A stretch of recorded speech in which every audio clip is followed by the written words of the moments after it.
Hello everyone, Funke here. I'll be walking you through the process of buying our special StarCraft 2 Nation Wars 5 items. The 5th edition of the National Team-based tournament will offer special in-game items and an exclusive t-shirt. Thanks to our partners, Matcherino and Blizzard, you'll be able to show your support for your country and the tournaments inside and outside of game. Here is how you do it.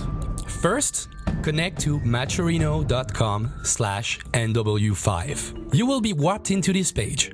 Click on Sign in the top right and choose your preferred account to link to Matcherino. It can be your Battle.net, Facebook, Google, Twitch, or even Twitter accounts. Now, scroll down the page and select the package you want. In terms of in-game items, you can buy any of the 32 national portraits to represent the country you love, support, or wish you were born in. I see you, South Korean portrait buyers. These portraits are at $2.47 and 30% of this will go to increase the prize pool of Nation Wars 5. You can get as many portraits as you want, but if you are a true hardcore fan of Nation Wars, we got you covered. The complete bundle for StarCraft 2 Nation Wars 5 will cost you $18.59 and will offer the entirety of the 32 national portraits as well as the 4 emoticons and 3 sprays created for the tournament. All of those are designed by the talented Nicolas Chaussois. Once again, 30% of the price will go to the prize pool. Last but not least, if you want to represent StarCraft 2 Nation Wars 5 in real life, like a boss, you can get your exclusive t-shirt designed by Nicolas Chaussois for $23.57. Once you selected the item you want, click on it. Select your region in the top right, the quantity you wish to acquire, add a contact email, type in the amount of money you need to pay for your items, and click on deposit. From there, you'll be able to use your PayPal account to add the required funds to your Matcherino profile. Once it's done, go back to the Matcherino page, check the tiny box to agree with the terms of service, and click on purchase. You made it! As the stretch goal will get closer, some surprises will be unlocked for you guys. Visit the main page of Nation Wars on Matcherino to check this out. If you have any questions, don't hesitate to visit the description section of the page. You'll find plenty of useful information about all the process of buying Nation Wars 5 items. Enjoy the StarCraft 2 Nation Wars 5!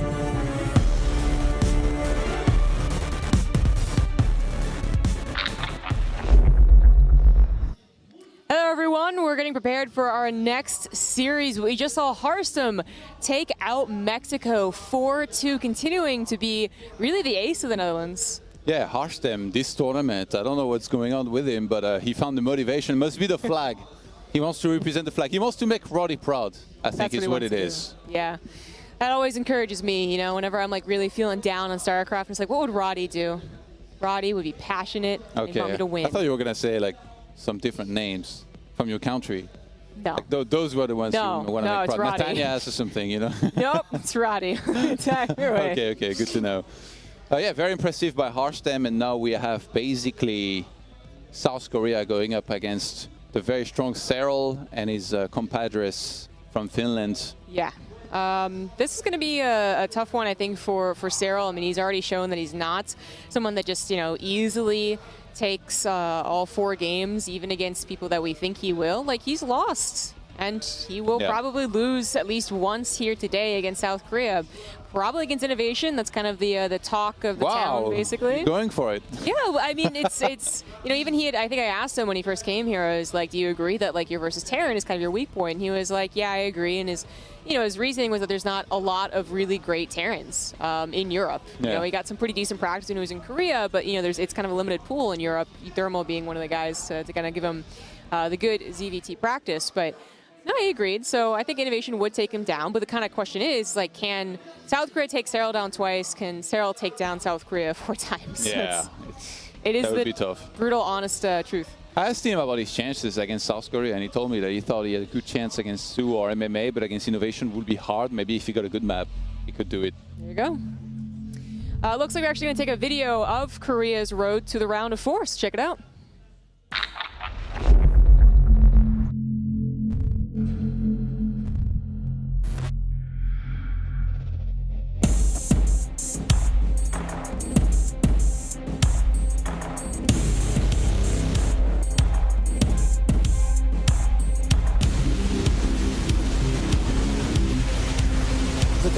sieged up. I think a couple of the zealots are coming in as well. A couple of other turrets are gonna start working now that one cycle is like, I'm still here, I can shoot up. Vikings and Widow Mines that are hopefully going to be target fired.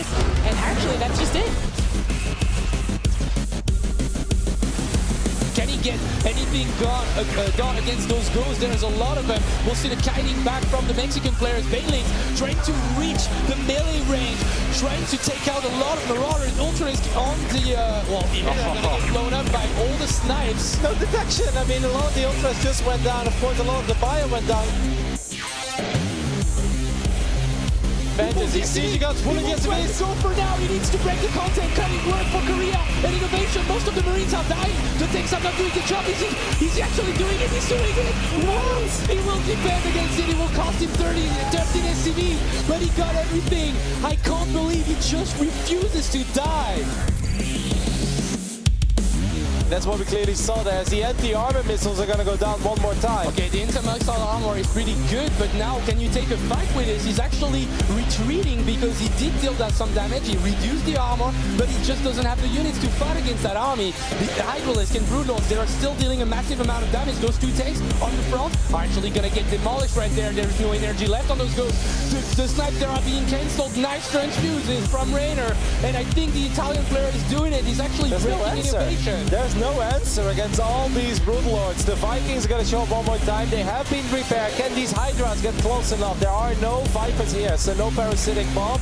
A couple more anti-armor missiles are going down. I'm not sure, Falca. Innovation seems like he's actually kind of holding now. Okay. And with these Vikings showing up, now there is an answer to those Broodlords. Okay, he will hold in the end, but boy, that was super tough. Actually getting some pulls on the ghosts, which are the most expensive units here in the army of Innovation. So I like it on the side of Raynor, but he did hold another opportunity for Raynor to take a good fight. He will try to do it, but he's a little bit blocked by those Neon Violet squares. But he does get a 360 surround here on the tanks. Is it going to be enough with massive amount of approaches? They take extra damage from those tanks with plus 3 attack. And Innovation, it was quite scary at a moment, but I feel like he's done it. Best possible fight for Raynor, but not going to be enough in the end. After losing all those Hydras, I guess that was the point of no return. As Innovation was ready to revenge himself, perhaps, for losing against Mexico. He lost 2 TVTs, but he gets the job done here against Italy, and South Korea will be heading to Paris.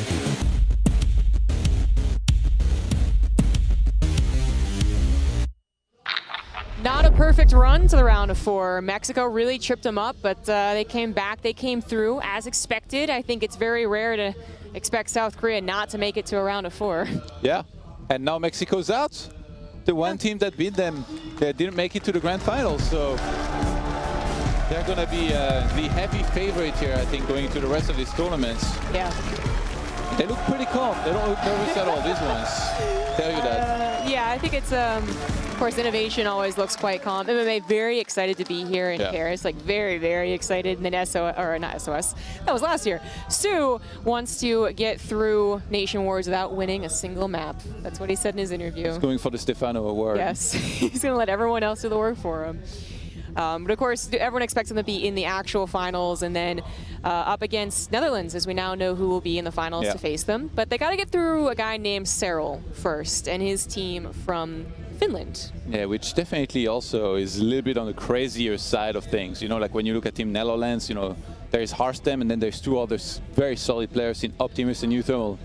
Finland, Zugelyong, quite of a wild card himself, like especially I would say like if he had to face Sue in a ZVZ, definitely could try, you know, try and surprise us all. It'd be a massive upset though if Finland was to win here. It would be. Closer lineup, of course, look at the lineup of South Korea, but we already know all these guys. MMA maybe, I suppose. A bit older generation, maybe you don't know him, but you certainly should. Last time he was in Paris, I guess, was Iron Squid. Like, I think that was the last time he was literally in Paris, though it might have been a dream hack that I forgot about. But that's why he's so excited about coming back. He loves the crowd. I think he's practiced a little bit of French, too, for the stream. So he's very popular here. It's very popular, like a lot of, I mean, in StarCraft overall, but in France we got a big community and they love their MMA. He's a legend around. I mean, he's easily lovable. That's the whole thing, though. Like, everyone loves MMA. So that was why he was voted in, of course. That's how Nation Wars works. You vote the guy that you love the most in. But we also have a look at Finland's road to the round of 4. Now.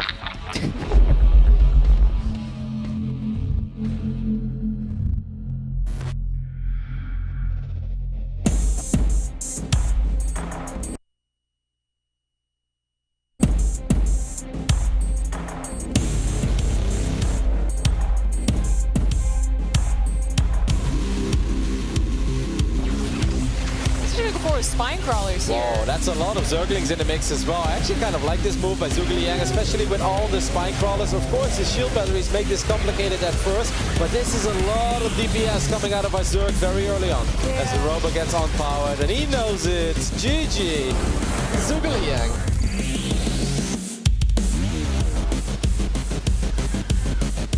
I'm not sure that is good. Oh, Zero doesn't react. Massive storms on top of the army, but Fungals will go down on the Templar. Are we seeing the end of this game? All the infested Terrans get destroyed. And Showtime, I think he's doing this. Is he doing it? Is it enough?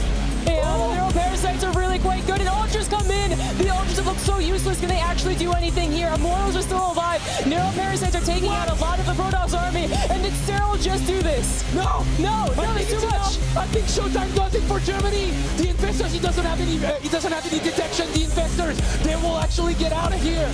Does he have? Show me the vision. Does he have it? No, the Infestors are escaping. There's no oracles, there's no observers. And there is no recall available. That's such a massive win for Cell. Oh God, who will actually get 2 Immortals and 2 Archons with the Neural Parasite. The Stalkers, they get eliminated. The Archons, they shoot at each other. What's happening, guys? It's gonna be one Tempest. And now he knows there is no Interceptor. Cyril has done it. There's gonna be one Tempest, and that's it. Cyril.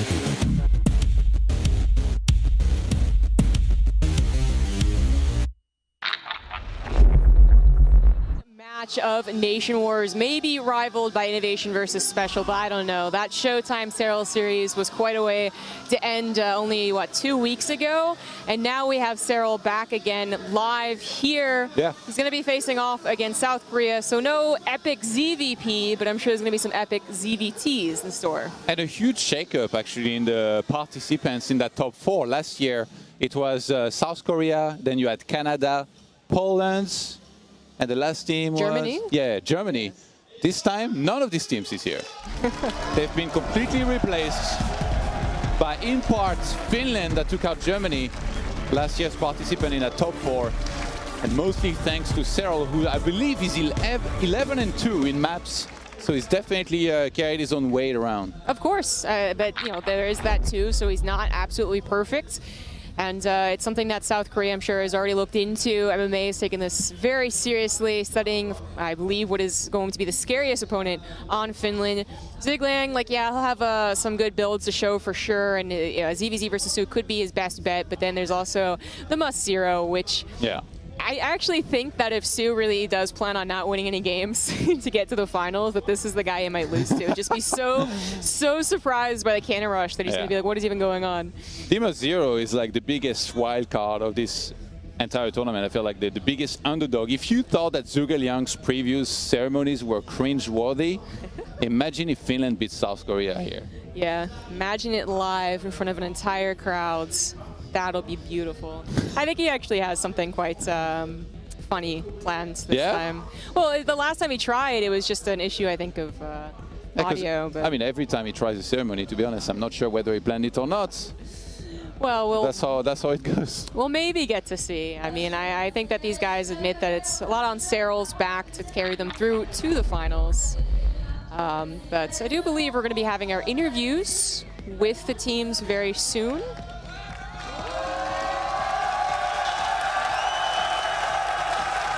French crowd is really happy to have you here. So what does it mean to you to come back to Paris, but now to play in Nation Wars?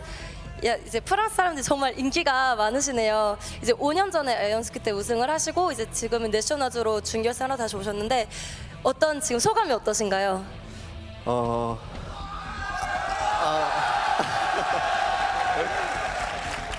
I won 5 years ago.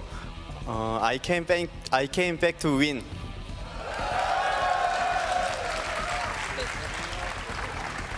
Okay. Maintenant, une question pour Innovation. Tout le monde pense que c'est lui qui va carry. Est-ce qu'il est confiant? Parce que je lui ai parlé un peu avant et il me disait qu'il est un peu relax, il n'a même pas pu s'entraîner. Alors on va lui demander comment il se sent. Okay, so everybody thinks that you're going to carry the Korean team, but like you haven't practiced a lot since you've been here, so I'd like to know how you feel right now. 이제 프랑스 오셔서 이제 연습도 많이 못 하셨는데 지금 컨디션이 어떠신가요? 잠을 좀 못 자가지고 좀 피곤한 상태여가지고 경기력이 나올지 잘 모르겠어요.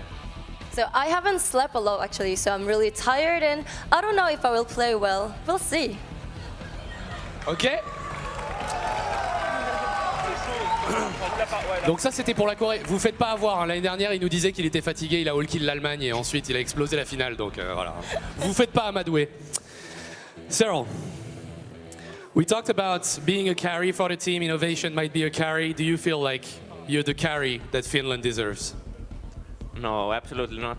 I think Sesumsero is gonna carry us some wins, and same for Suga, and it's not only me. It's not only you. All right. I like it. So now that brings me to you, the Moose Zero. Haven't seen that much. You said you have like some pocket strategies. You've got stuff to bring out to the table. Is it going to be enough against Korea? Yeah, if everything goes right, if everything goes according to plan, I think I have a good chance to take a map. Il a l'air plutôt confiant. Il a l'air confiant. Vous l'avez entendu, il est confiant. Ok, parce que du coup, fou. maintenant j'ai une question pour Sue, parce que est-ce que vous vous rappelez des interviews précédentes? Il a dit que son objectif, c'était de gagner sans gagner une map. Ça vous rappelle quelqu'un? Comme Stefano. Stefano? Voilà, Stefano. So, Stefano? you know, Sue said in a previous interview that he wanted to win this National Wars without winning a map. So is it true? 저번 인터뷰 때 영승을 하고 내셔널즈 우승한다고 이제 말을 하셨는데 진짜로 아직도 그렇게 해서 우승을 할 수 있을 거라고 생각하시나요? I think three Koreans can't lose. So they don't need me. Ok, bon, vous avez compris, il a l'air super confiant. Maintenant, une dernière question pour MMA. Maintenant, tu vas jouer contre la Finlande. Bah, comment tu te sens et qu'est-ce que tu penses des coéquipiers? Est-ce que du coup, tu penses que tu pourrais hulker la Finlande? Vu que Sue, il compte pas jouer apparemment. Okay, so Sue was he trusts you, and you're going to play against Finland now. Do you feel confident enough? And do you think you could hulk in Finland? T finish, I'll finish it. Ok, smack talk. Alors ça tombe bien parce que la seule personne à qui j'ai pas posé de question c'est Zhu Liang et c'est le smack talker de la team, hein. C'est le mec qui fait des cérémonies pourries et tout, vous connaissez. So Zhu Liang needs to answer to that smack talk. Do you have anything? You said something quite cute about MMA. You want to say it again? Not to MMA, but if it were dark stats or a classic, we probably wouldn't have any chance, but these three are not them, so we have a good shot. Ok, maintenant que c'est fait, on veut tous savoir une chose. Qui va commencer? Who is starting for Team Korea? Sue! Et pour la Finlande, who is the starting player for Finland? Suga Liang. Zhu Liang. Et les Coréens, en fait, ils ont préparé quelque chose. Ils ont juste une chose à dire tous ensemble. Oh là là. Anura! 다시. Ok, Anura! Victoire! À nous la victoire, pour ceux qui n'auraient pas suivi. Ok. Donc le premier match, ce sera Zhu Liang contre Sue en ZVZ. À vous les casters, back to you casters. That was a fantastic interview. I loved every second of that. À nous la victoire means victory will be ours. I'm glad that StarCraft is a solo game because that was a very poor display of team play That was not a good team by effort. Sue and no. Innovation. And by the way, Sue, what a hustler. He's like, I'm not going to play, they don't need me, and then he comes out first. I know, right? He was like, they won't need me, but I guess he meant they don't need me to win. So maybe just being out there to take a map off their backs. I'm pretty sure that being the only player on Team Korea not to have won a map yet, he wants to open up that scoreboard and potentially take it all the way, and he's probably very confident. To be honest, Sue, the game that he lost against Special, I thought he was doing very well in. Yeah. Like, that was a crazy comeback by Special, that one. So in my mind, you know, like, he very well could have won that one. So will be interesting to see if he can play well here today. Hey, I was going to bring that up too. Like, it's important to note that Sue isn't just literally like laying down and letting people run over him. Like, he played a very, very good ZVT on Backwater, and he could absolutely bring it here today. Like we brought up Stefano before. Like, Stefano definitely had a bit of a harder time than that one game that we saw from Sue previously, and it wasn't that many games either in his case. So yeah, I'm excited for this one. I think it's a pretty cool matchup. ZVZ here to start things with, which usually we have a lot of these in Nation Wars. Usually. And T-Drogo, we bring him on the desk. You know, he kind of hates it, but he has no choice because he's there. If only you could trade out. Like, the ZVZ's been really a fun state lately, I think, and I think Zhuge also showed some really clever tactics. I mean, he almost took out TLO, and that's like maybe some people that missed TLO's most recent performance was something to note, as TLO did take out Cyril. That's one of Cyril's losses. So this guy can definitely throw out a good ZVZ, especially on a map perhaps that is very catered to a weird style. But you can see here, stats all time, not the greatest, but neither is Sue, so. Yeah. By the way, Demos Zero was kind of cheeky in his interview as well. He was. Like, it's the first time that I heard him speak. So like, the first thing I noticed is like these Finnish guys, they all sound the same. And like in a cool way, I would say. But it made me realize one thing. He's the second coming of Elfie and Wellmo. You think so? The expectations have to be high. He's a Protoss from Finland. Oh, okay, I get what you're saying. There he has to be. Okay. He has to be pretty cheesy, and he has to take names. Yeah.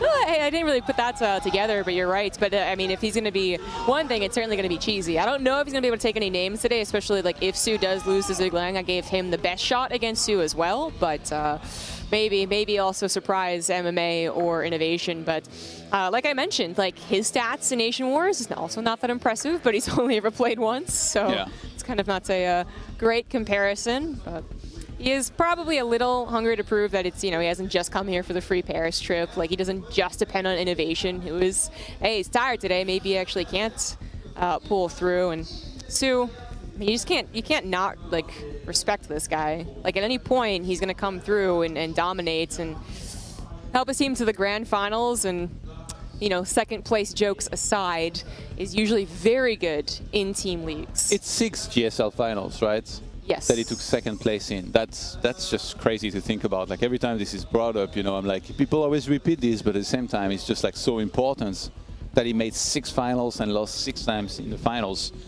Yes. But yeah, we're playing as a team here, apparently at Nation Wars, so he definitely would get some help if they were to make it to the grand finals here. But for now, it's going to be for him to try and open up the scoreboards against Zhuge Liang, who's definitely quite familiar with Nation Wars, not necessarily with the offline side of things, because the previous seasons didn't have offline finals, but I think like Zhuge Liang, there's a good chance he's prepared very hard for this. He had a good idea who he was going to meet. I mean, there was only 2 possible races anyway, either Terran or Zerg.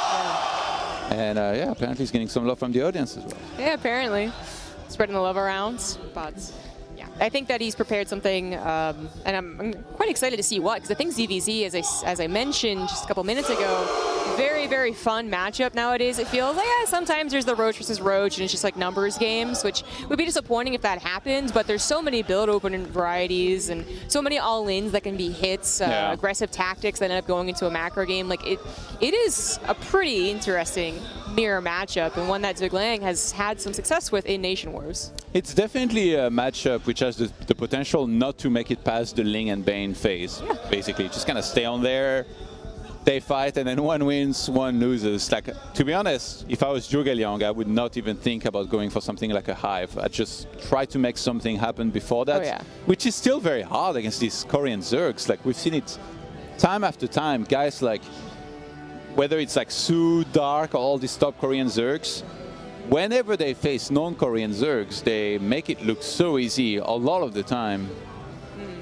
A Laser being one of the guys that can actually take it to him, I suppose. But it is a matchup that is so just varied that there's always that surprise factor. There's even on the shorter maps like Abiogenesis, like the real surprise factor, Spinecrawler-ins, Roach all-ins. And I would not have expected a Hive, even if it ended up being a macro game, just because Hive is kind of hard to get to in ZVZ. Whether you're evenly matched or not, usually it decides itself long before that point. So, it's more about like who does the lane bailing all in, who tries to maybe hide a Spire. That's always a very clever way to get a lead in ZVZ. And, well, honestly, a lot of these games do go down to just the Roach Ling all-in. That's not the only all-in that exists. Oh yeah, like there are many different kinds, but honestly, like I said, out of Zhuge I really don't feel like he should aim to go into, that mid-game tier 2 double Evo upgrades with Hydralisk, maybe even into Lurkers, because there's going to be a lot more room for Su to outplay him if he tries to go for something like that. So the thing is, Su is very well aware that Zhuge might try something early, so if he's really on top of his scouting, and if he even gets a hint of what's happening, all of a sudden Su is like the massive favorite to win, because mechanically he will be superior. Micro-wise, supposedly, he also should be far above Zhuge. The only way I feel for Zhuge to win this is to trick Su entirely, which is a very hard thing to do. Yeah, I agree. It's going to be difficult, but it is definitely possible. Just thinking on some of the trick ways ZVZ can work. I mean, you have the Roach War and Evolutionary Brood up front. They actually bulk up a ton of Lings. I think that's a very clever way to do it. There are some mid-game oriented, surprises, like the Spire is the most obvious one, but we saw even TLO go for like mass Baneling Doom drops. TLO being creative and all that, aside, but it's going to be on Abiogenesis, so I'm glad I'm thinking of the correct games from our Finnish Zerg. He played against TLO on this map, as well as who was the Protoss that cannon rushed? It wasn't the Mosiro who was his teammate. It was the other one that was in. Yeah, he got Cannon Rushed. It was Turkey Dono. There we go. Turkey Dono, our resident Cannon Rush hero so far. But he's had a ton of fun games on this map. That's CVP win rate, by the way. Can we just get that out of here? Yeah, it's pretty Every good. time I look at it, I'm like, no. Good old Abiogenesis. That's why I guess most players will veto it in that matchup. Oh, absolutely. And it's a very common, it's been said, they've admitted it to interviews, that one reason Zhuge is thrown out first is that it's on Abiogenesis first. Like, he just wants to get the map out of the way, which might have been the same plan here for this fresh, new best of 7 Finland versus South Korea. In the bottom right, representing Finland, it is the blue Zerg, Zhuge.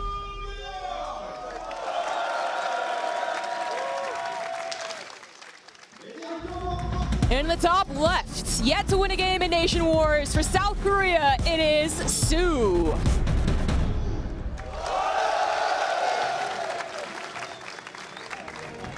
Both players gonna open similarly with a pull first. Safe or aggression. Usually more safe side of things, because they didn't completely rush it. Yeah. But with Zhuge, like I say, like he has to be the wild card, I feel, in this series. Like for Su to actually be aggressive, I feel like he would kind of have to wait a little bit up until the point he's got the second base already up, and then when something like speed's on the way and he gets the Bailing Nest, then he can decide whether he wants to let's do something like a Link Flood with Bailings in support. But it just would be so unwise. If you feel like you're a better player than somebody, just try and take it further and further into the game. You don't have to try and finish it quickly. Don't try to trick the opponent and then end up out-tricking yourself. You played yourself. Yeah. Got too deep into the mind games. That's definitely true, but it is even a little bit trickier in ZVZ because so much of it is mind games and fake aggression to get that drone lead. So I really quite like that both of them went for very similar openers. The defensive pool with the later gas after the hatchery, but then they both went for the same amount of lings. If one person goes for 6, the other person goes for 2, suddenly they might even get a drone on the continued momentum, but 6 to 6, it's awkward and they both continue droning. Yeah. And remember, like, we're on a Abiogenesis, the rush distance is really not that far away. Once you have speed, you basically cross into your opponent's base very, very quickly. The natural base is hardly wallable. Like, you need a lot of buildings to actually wall that off. So that's what makes it a wild map and kind of difficult for For example, I was referring to the ZVP, win rate. Like it's difficult for Protoss, for example, to wall off, but that applies also in ZVZ. And the Roach one is now going to be dropped for Zhuge.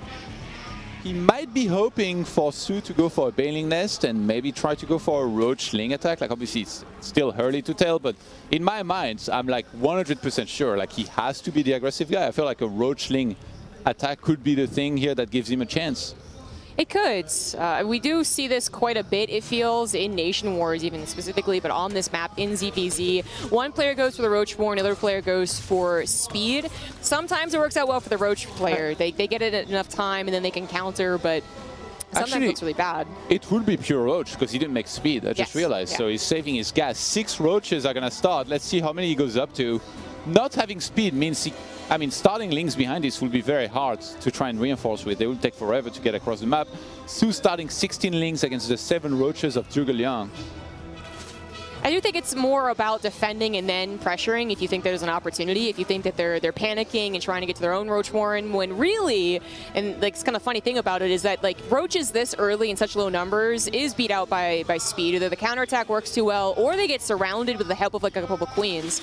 So Su is going to see the Roaches, he's going to see that there is like quite a number of them, so it's like a little scary, but hopefully he recognizes this is not going to be a counter. And while he's getting a Spine Crawler, I think he's going to give it maybe 15, 20 seconds to be like, okay, wait, there's not any more Roaches popping out here. I need to go back on a drone egg. Yeah, I think this may be what Zhuge Liang was counting on. Try and trick Su by making him believe that he's actually doing the attack that, a lot of people would think he'd do, like myself. But instead, kind of drone up tech. He's taking more gases. Look at this. 2 more already. And he's getting an Evo. He starts +1 missile. Okay, so Su, did respond to this very appropriately. The Spine Crawler might have been an overreaction, but such an insignificant one that that's fine to have. You can cancel it, so. Yeah, and even if it did finish, like putting that in front to later help against maybe Roach aggression you don't quite see. We may even get to a phase where it's tunneling claws. Is both of them are going for the layer and +1. When I brought up that Roach Ling attack, I was definitely meant like the 1-on-2 base where you hold off on the layer, you hold off on the upgrades, but neither of them doing that. Zhuge Liang didn't take a 4th gas, so I don't think it's a Spire.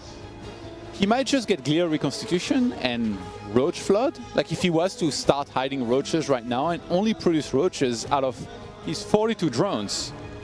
Obviously you have to start the 3rd hatchery no matter what, whether you're doing this attack or not. Right. I'm going to stick to my prediction. He's going to attack with a lot of units. Eventually, if I keep saying it the whole game, it's going to happen eventually. Yeah, exactly. It's going to happen eventually. It's a good call. Now, it's so hard to tell in ZVZ on such a short map because when usually I think they would be squeezing in a couple more drones, considering they both are going up to that layer. They haven't really gotten like super thorough scouting, and because the Roach game happened so quickly, it's not like you can truly tell based off the 3rd timing, like yours is so much faster, or even the drones is, drones still have to be quite some time to actually be transferred over to saturated 3rd. So a Ling in the main, that would have been fantastic. Neither of them got there. I don't believe any of them sent Overseers in either. But Zhuge he might be wanting to do something, kind of test the waters with his faster speed. The speed link threat in this map is definitely legit. Like that 3rd base, if it's canceled once, it's a significant lead for Su. And he's droning up. Zhuge Liang is droning up here. Actually, some of this is going to get spotted because he was long distance mining on the 3rd base. Su going for the cancel. Zhuge Liang was out of position here because he was trying to fake the attack. And he's going to get punished for it. You were mentioning it. That cancel on the 3rd base, very important, and Su gets just that. Very nicely done. Su, just it seems like a tiny lead because it looks so insignificant. It was only a handful of Lings to do that, but it was truly a very important part of this game. Now, Zhuge might get the faster upgrades. He has 2-1 already on the way, but without the proper saturation of his drone count, because he's also ahead in drones, I don't think it'll amount to as much as what Su's going to get, just going for pure Roach off of at least more like even saturated economy. But Su's neglecting upgrades. What's the next step? I keep calling the attack from Zhuge Liang. What about the 2-1 timing? If he just masses Roaches with his saturation on 3 bases, goes for a 2-1 timing, he might be 2 upgrades ahead than Su. That would be massive. But it looks like Su might take a timing to Zhuge Liang here up first. That's why I was wondering why he's not starting upgrades. He might have been planning this the whole time. Yeah, he's only at 44 drones, so not really using his 3rd base, but for Larva, he's going to attack into a concave. Zhuge Liang he wasn't over-droning to compensate for a lost 3rd, only at 51. I do believe he's going to hold here, but his upgrades aren't helping out, so I don't see any queens really helping either, and Su is just forcing the issue. Yeah, he's getting in there with as many roaches as he can here. Zhuge Liang reinforcing straight into the fight. Finally, some queens are going to start on helping. They did that very, very late. Some links coming in as well here, tanking some of these shots from the roaches of Zhuge Liang, who's still ahead in supply, but Su definitely has traded pretty decently in the first place. He's now going to run away from this fight. And he's droning up behind this to try and catch back up. Zhuge Liang pushes Su back. And he's still ahead in the worker count here for at least a few more seconds. And he's going to be 2 upgrades ahead in a second. That was a very interesting fight. It was questionable straight up. He walked into a concave and he still had the option to evacuate, I feel. He would have lost roaches on the backside, but by delaying his upgrade so much, he really had to do that push. But I think even he walked into that concave and thought, okay, maybe this isn't going to go that well. Unfortunately, finding himself so far behind, the drones only just now getting ahead in them, and the upgrades, you can't do anything with the upgrades. You can't chrono boost them, you can't, build 5 evolution chambers to time, so it doesn't work that way. So it's just going to be behind a full 2 upgrades. Like, Su, you might be legit. You might not win a game in Nation Wars. It's still a bit early to call it, but yeah, it's looking like he might not be opening his scoreboard here. In this one, at least right now, Zhuge Liang starting to pull very far ahead in the supply, and being ahead 2 upgrades, surely he must have a little bit of an inkling that this is happening as well, because he was attacked by a lot of roaches, so if he even has any idea, attacking just makes perfect sense. And now he's going to attack with a great concave into Su, who I'm not sure is ready. He has a lot of roaches himself on his side of the map. 1 queen's helping. He's got a spine crawler attacking as well, but Zhuge Liang is going to reinforce that location with more and more roaches. He's got 30 roaches to 16. I think he's going to do it. The 2-1 upgrade is insane. If he had a couple more Ravagers to take out that Spine Crawler, I think he's absolutely 100% taking it. But with the Spine Crawler helping out and not really getting burst down, it is a little closer. It's still all in favor of Zhuge Liang. He still has an economy behind this. He still has the better upgrades, even if +2 were to finish for Su. And Su seriously might not win a game.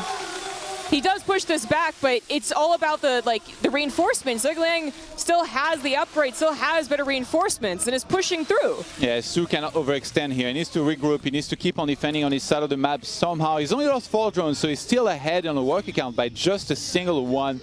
Zhuge Liang struggling to reinforce enough here on the other side of the map.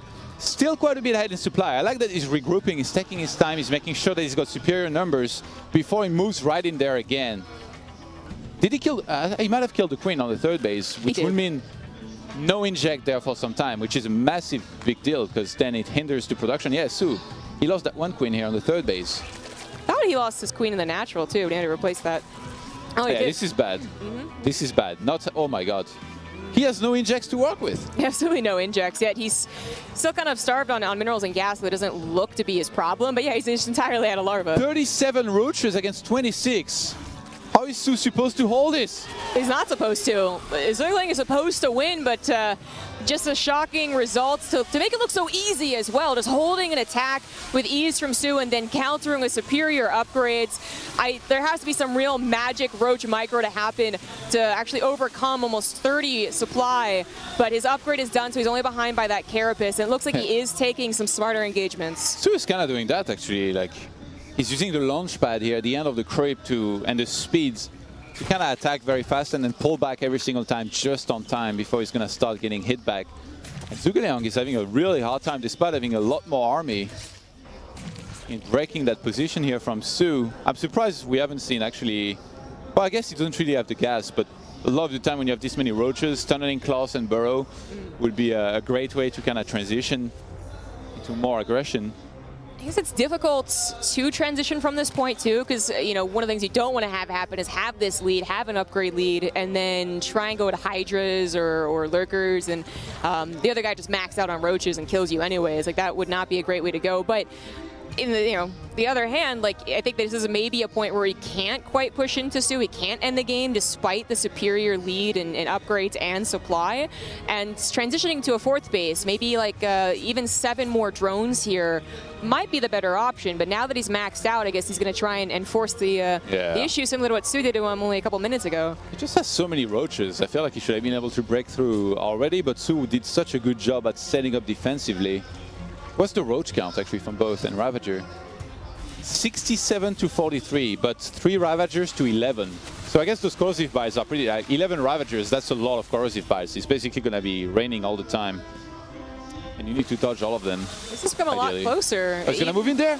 Yo, oh my God. Whoa, whoa, whoa. It's so many corrosive biles to take in that choke. And he's still going to try and push through. I guess he's clicking on the upgrades. He does break through a lot of the Roach barrier to the Ravagers, trying to get to the easier to kill units. But is he losing too much to the corrosive biles? These corrosive biles did so much damage. Innovation and MMA looking so happy looking at this game. Zhuge overextending massively, took one of the worst fights possible in the middle of the map with all of his units clumped up. And all of a sudden, Su's going to be the one going for the counter-attack. Now it's absolutely Su in the lead here by 40-50 army supply. Just one really quite bad engagement, but Zhuge was so close to making this work. Everything was looking like he would just be able to move in, and unfortunately taking dozens of corrosive bile shots, continuing to even on the defensive. Su is going to take the first game of Nation Wars here in this best of 7, and now Finland has to bring out either Cyril or their Protoss. And it's very rare that you'll see a big smile like this out of a player, but I think when you have this kind of game where you come back from the dead and somehow clutch a victory, that's definitely cause for a huge smile here, and that's exactly what we see from Su. He knows that he was quite a bit behind in that game. He had a crazy hold, and then he got the dream fight in the middle of the map. That was the dream fight here that he could get with his army, and I think that's what he was fishing for. 11 Ravagers. He wanted to land the corrosive biles. It was really quite smart of him, even if we really get to take a very analytical look, I suppose, because in the heat of the moment it's very difficult to tell, but by not having any larvae, it seemed like such a problem, but he was building more Ravagers, which don't care about upgrades. If they get the corrosive bile, they get it. They even have the range that he was abusing on the edge of his own creep defensively.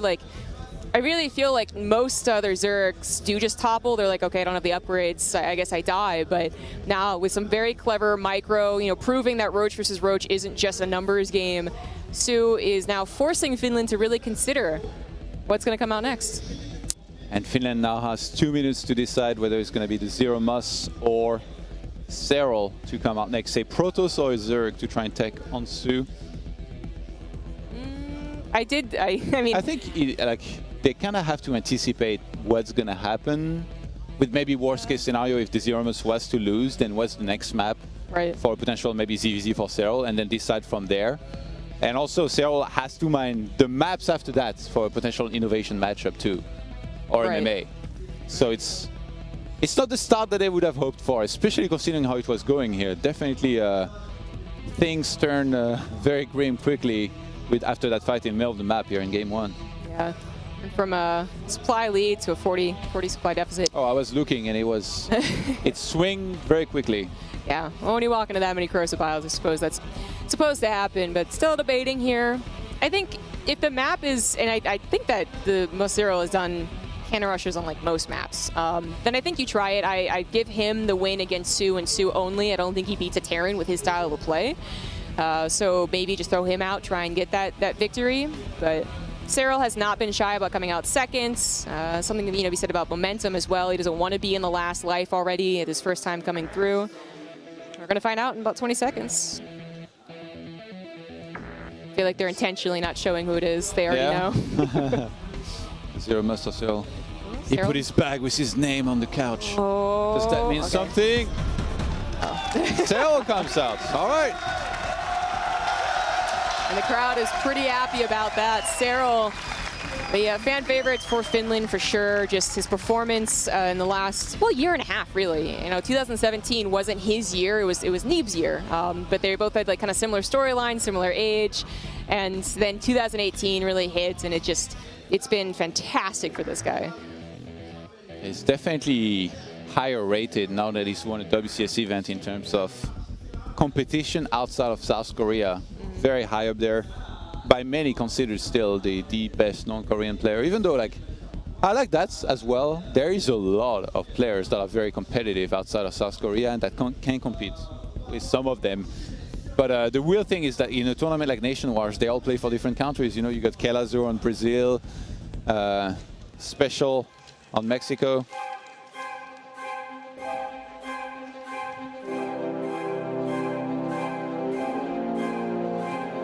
We're going to watch a video really quick with South Korea.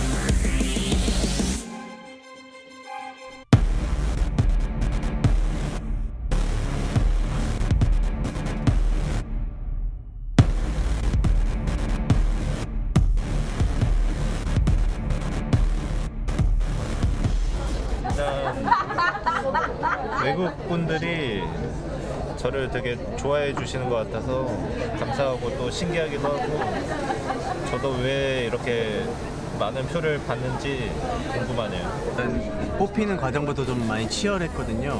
그래서 저는 이 뽑히게 되면은 이제 국가를 대표로 해서 나오는 거니까 좀 책임감이 좀 막중했어요. 그래서 그 막중한 책임감으로 이제 예선도 잘 좋은 성적으로 치러서 참 다행이라고 생각하고요. 그리고 이제 신영이랑 윤수가 잘 해줄 거라고 믿고 있고요. 4강부터. 네, 그래서 기대하고 있습니다. 결승까지. 네, 당연히 진짜 목표가 일단 제가 영승했는데 우승할 수 있다는 거는 대단한 일이라고 생각해요. 왜냐면은 저의 비중이 좀 크다고 생각하거든요.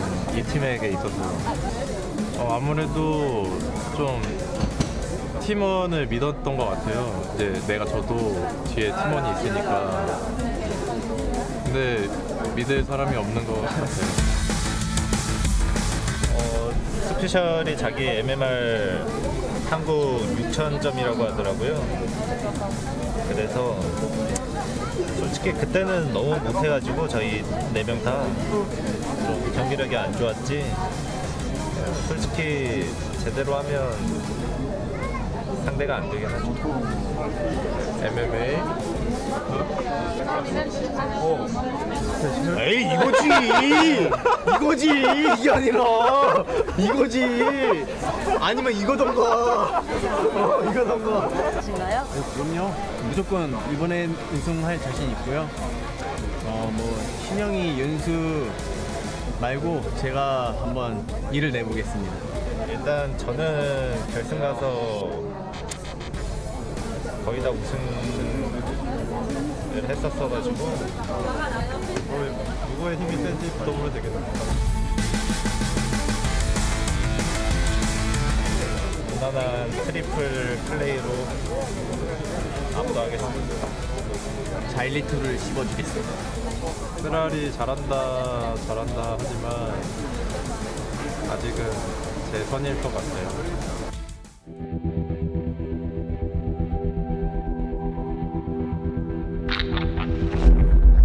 There's a lot of things to say about that interview, but the one I had was I thought Xylitol was actually a Korean brand, man. I see that all the time when I'm in Korea. Yeah, actually, really I noticed that as well. Yeah, I didn't know that. How did you know that? You must have Googled it for sure.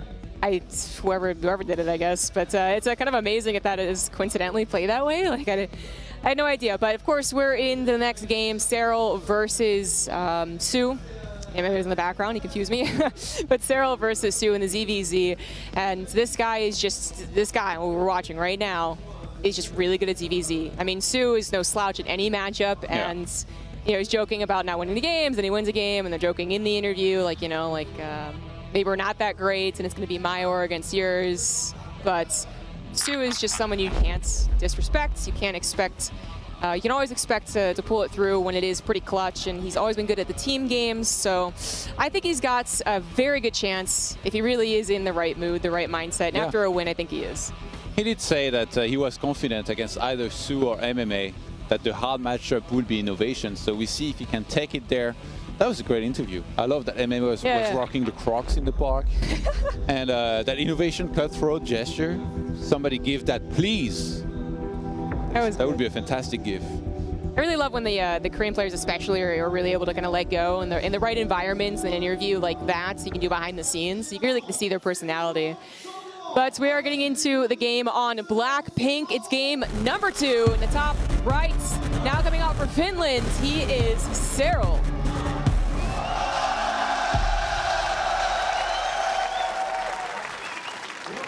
In the bottom left, as the red Zerg for South Korea, he is Sue.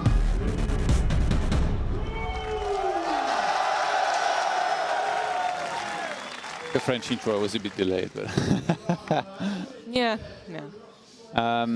Both players going for a hatchery first here on a map like Blackpink. It's very different, obviously, than Abiogenesis that we saw last game. Rush distance is longer, and we actually are going to have mirror build here to open with. I gotta say, despite winning the previous game, it's very hard to rank how well Su was playing, right? Because the comeback was crazy and very good, but he put himself in a lot of trouble in the first place. And I feel like if he does that against Cyril and he's in the same position, there's, I think, no way he's going to win the game. So do we even get to this point, or is he maybe a little bit more focused in this one and, you know, pulls ahead and maybe gets himself a safe and sound win? I feel like it's not too many games that Su even has that happen. Like, we could consider that he wasn't taking the match that seriously. He figured he was going to win, but I mean, let's not for a second, right? And just say that he planned on doing this build. I feel it's very rare that he does that build, that timing, and walks up against a wall. Like, I think more often than not, it does find some type of weakness, get some type of damage done. Yeah.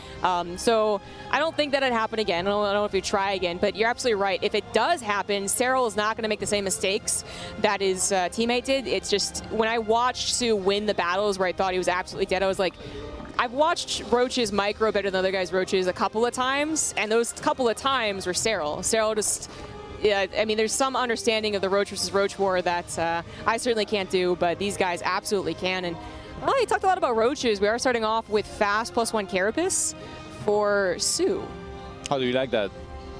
I really am glad to see +1 Carapace coming back, because I felt like for a long time +1 melee dominated. Yeah. But Carapace, of course, it's a little bit more expensive, but it lets you survive a Baneling shot. We'll see how he plans on using it as, you know, it's always the big question. Like, once upon a time when we would see that, it'd just be because, you know, Lynx they don't die in one single Baneling detonation. And so you would be using a lot of Lynx and Banes to try and, or even just Lynx to try and break the opponent with that. But nowadays we've seen Carapace into, you know, potential Roaches play. But since speed starts, Su might be relying on Cyril perhaps being a little predictable and trying and playing solid, like as he does most of the time. And we see Cyril going for the Baneling Nest. So, ooh, he gets the perfect scout. So Cyril can start reacting already. The Baneling Nest completed, right? Yes. Cyril, I believe in all the ZVZs we've seen, he has not been, you know, underestimating his opponents. Even when we thought he was going to win for sure, he still got a Baneling Nest on 2 bases while he, but right before he gets his third, where there's another option where you don't get it at all or after. But now, pretty safe play from Cyril. So it's great that he scouts that it is that Carapace that's still going to change the pace of the game a lot. I mean, he cannot know for a fact that it's Carapace, right? He scouted the Evo. True. Yeah, he could know. He could think it's melee. I do think Carapace has come back enough that it's, maybe it's not the assumption, but it's I think it's a strong inclination. Oh yeah, for sure. And he adds on his own Evo now, morphing a couple Banelings on his side of the map, making sure that he's safe. Roach run now going down for Su. Cyril ahead by a few drones, but not that many. It's 40 to 36 here right now. And Su looking to try and get mobile here, to try and do some damage on the other side of the map. Cyril looks like he has enough, but he's out of position. Yeah, whoa, he was going around. 2 Banelings are enough if they get the perfect hits, but that's, okay, they've got a lot more than 2, never mind. Nicely done, nicely defended, just taking it very seriously, and Su is not going to get any surprise kills on the hatchery. He got a surprise kill on the Queen, and that's nice, but it definitely could have been more. +1 missile actually starting here from Su, by the way, behind this, as well as for Cyril, who does not have +1 Carapace, so he would definitely be lagging on that unless he has a second Evo to try and catch up. Yeah, Lair now started for Cyril, but not for Su yet. Okay, I don't think the Baneling exploded. It looked awfully close. Yeah, so we're right into that +1 missile, right into the Roach game. Su's obviously going to have that upgrade lead. Is he just going to attack with everything? Because not having it, like he has enough minerals and gas to go for Lair. Is he just massing units? Already done. Oh no, he did go for it. Yeah. Wow, okay, so Su is definitely got a pretty big advantage despite being behind on the walker counts. It does make sense for the +1 Carapace. They didn't really do so much, and then going into that faster layer, he's got to be behind somewhere. Very nice Baneling from the back, catches Su by surprise, but he already has Roaches here to defend his third base. Not just not enough Lings to take him on. What's Cyril's reaction going to be here? We'll see in a second. I don't feel like there's much he can do, really. He doesn't have enough gas to go for something like a Spire, so he pretty much only can go into Roaches. And I mean, when you're as solid as Cyril, it's almost like we saw so many games from Neeb in the past, where even if he falls behind, he's just so sound mechanically with when he takes his fourth base, with his pro production, with his tech, with everything. And I feel like Cyril is really kind of like the Zerg version of that. So even right now, like if you look at the numbers, like he's ahead in supply, but tech-wise, he took a little bit longer to get to Lair and all that. Even if somehow we were to say that he was behind, which I wouldn't even necessarily say he is.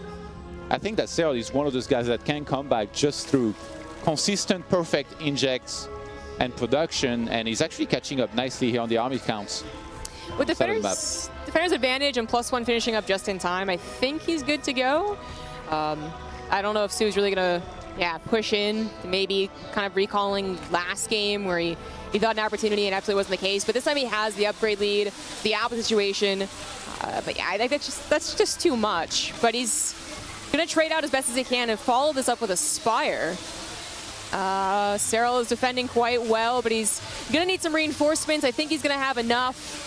Even with that upgrade, it's just defender's advantage across a bigger map, not Abiogenesis, but Blackpink is going to be superior. He doesn't have Roach speed, so he can't really micro as well. And this is hitting into his Roach kind of little bits. He's keeping strong. He's got the stronger economy. The only question mark beyond this fight is, does Su's Spire surprise enough? Yeah, but Su doesn't have that much gas, to be honest. I'm not sure how many Mutas he's going to be able to make. And it's not like Mutas in ZVZ, they ever run across them or fly across the map and start killing, you know, like 20 drones or something, and then you've won the game. No, there are Queens that can defend against that. Spores go up pretty quickly and are really good against Mutas. So I think to get map control or make sure that he doesn't get counter-attacked and dies, it's good for Su to have a Spire on the way. But other than that, that's pretty much it. Like Cyril, he got away with a higher walker count. Like he did lose a few drones, but he's still ahead on that. And I like his position here in this game now. Well, Su might not have taken a really great fight there. In fact, he really didn't. But it did probably distract Cyril quite a bit, who was more worried about probably finishing his Roach speed than he was about the Spire. But these numbers, is it too much? Did Su make too much of a dedication with the Roaches? Maybe he should have pulled back sooner and then hoped he didn't move across the map. 48 Roaches to 11. How is Su supposed to hold that one? I think he really wanted his Spire to be done a little bit sooner. Muta's already out attacking the Roaches, maybe forcing Cyril to retreat, but that's not the case. I think they just popped. Yeah, they just showed themselves, but there's so few ground units for Su. Yeah, those Mutas are going to have to do some serious work here, and they're doing just that in trying to hold on against all of those Roaches. The Queens joined the fight as well. There is more units streaming in from Cyril. He's not yet split any towards the third base. Finally does do that, but he's being held around the natural. He's going to start killing a lot of drones here in that location, which is very good. Like, he needed to do some damage on that, and he's got the Hydralis Den being added on here behind this. Cyril actually just made a lot of links as well, 20 plus, maybe to try and run by in a second if he thinks he's going to be counter-attacked, but the assault is still going on. Those Mutas, they can't be everywhere at the same time. No, they can't. So 11 drones go down, but the wall basically that he made at the natural that Cyril really forced himself into, the Muta splash at probably its best capabilities, like that was a solid hold. I was a little more worried that maybe it would be more like 20 drones or like the third hatchery dies, but 11, maybe he gets some like serious comeback damage with the Mutas. You kill a couple Overlords, you get a Queen, maybe over time you also get 10 drones. Like, it could certainly happen. I think Cyril is going to be okay with how that went, as he is on his way to Hydras, and while he's still behind in upgrades, he's probably never going to catch up with that +1 Carapace. Well, not for quite a few minutes anyways. His economic position has been superior, and now really superior, up by 10. And Cyril actually going for Hydralisks now to make sure that he can hold on against those Mutalisks. He's a counter-attack plans. He goes for his own Baneling Nest. Yeah, Su gonna go into Roach Baneling beyond this. I mean, we see sometimes with those Spire builds, Ling Baneling, centrifugal hooks to try and hit the heart of the Hydras as they move across the map, but he just added on a couple Roaches, so that's why I'm questioning. Maybe even like a massive trap. Yeah, well, if you got Burrow, that'd be pretty awesome. Yeah, not quite going for that here just yet, though. Still trying to drone back up. Both players even on the worker count here once again in this game. Cyril with more army, still lagging the one upgrade behind. Going for Groove Spines right now. That is his first Hydra upgrade, so he's missing the. He's going to be missing speed as he moves across the map here, but he's feeling confident enough too. He's up by is a 20 army supply. The Mutas at this point, they don't really help much at all. The Hydra will take them out, so it's even a little bit higher than that. But does Su have enough of a ground army? He hasn't built any Banelings yet, I believe, and they would be slow, so hard to actually get to the heart of the Hydras. I mean, there aren't any Banelings anyway. I don't think he even made links. Yeah. I think that was going to be for later. Usually you go up to like 160, 170, and then you can think about adding some links into Banes. But yeah, Su knows how to hold on, and that's Ravagers. We saw that in the previous game. I think he's hoping to land the same corrosive bites. Good thing for Cyril is he was watching that last game and his teammate dying to the corrosive bite, so he's going to be extra on the lookout here for that not to repeat. I feel like, and maybe Cyril's agreeing here as we see him pull back from the fight, that it would be a better situation for him to just kind of drone up a little bit more and maybe get a 4th base, which I believe is drones being sent out right now, and then just take it to that later game. So Su is going to go along with his centrifugal hoax bailing plan, but you know, as the game goes on, Cyril is going to go for infestors, and as long as he's not completely blindsided by a surround, his army is superior. Oh, instantly. Again. Placing it back down. Instant. Oh my god. He does not want to spend any time not having a 4th man. Yeah. Stubbornness. Yeah. But cool micro. You know, I brought up then. infestors. Yeah, exactly. I brought up infestors, but lurkers also kind of do the trick as long as they're actually burrowed. I think Lurker then completely counters what Su's doing. Like Infestor, like you mentioned, it is another option, but Lurker then really has kind of become the trend in ZVZ. And in particular because as a Zerg, like you're not going to Banelings and connecting to a Hydralisk, but you're not really creep spreading in ZVZ, right? So that would be harder for that to happen. If Cyril can get across the map with Lurkers and siege that 4th base on the right side of it, or like on the 3rd base, yeah, like right there, if he set up with a bunch of Lurkers there, it would be so hard for Su to actually engage into Lurkers there and somehow win the fight. So I think that's what Cyril's going to be counting on, but Su might be taking the fight to him even before that can happen. That is a lot of Banelings with centrifugal hooks just completed. And Su is going to want to look to try and crash into this army here. I feel like it's quite important that Overlord got a glimpse of how many Banelings there are. The concave is set up, and he can even come from behind. How are these Banelings going to hit? It's going to be so explosive. And actually, Cyril is clumping up a lot on his own 3rd base choke, but manages to save quite a few drones, and his army supply is keeping steady at 120.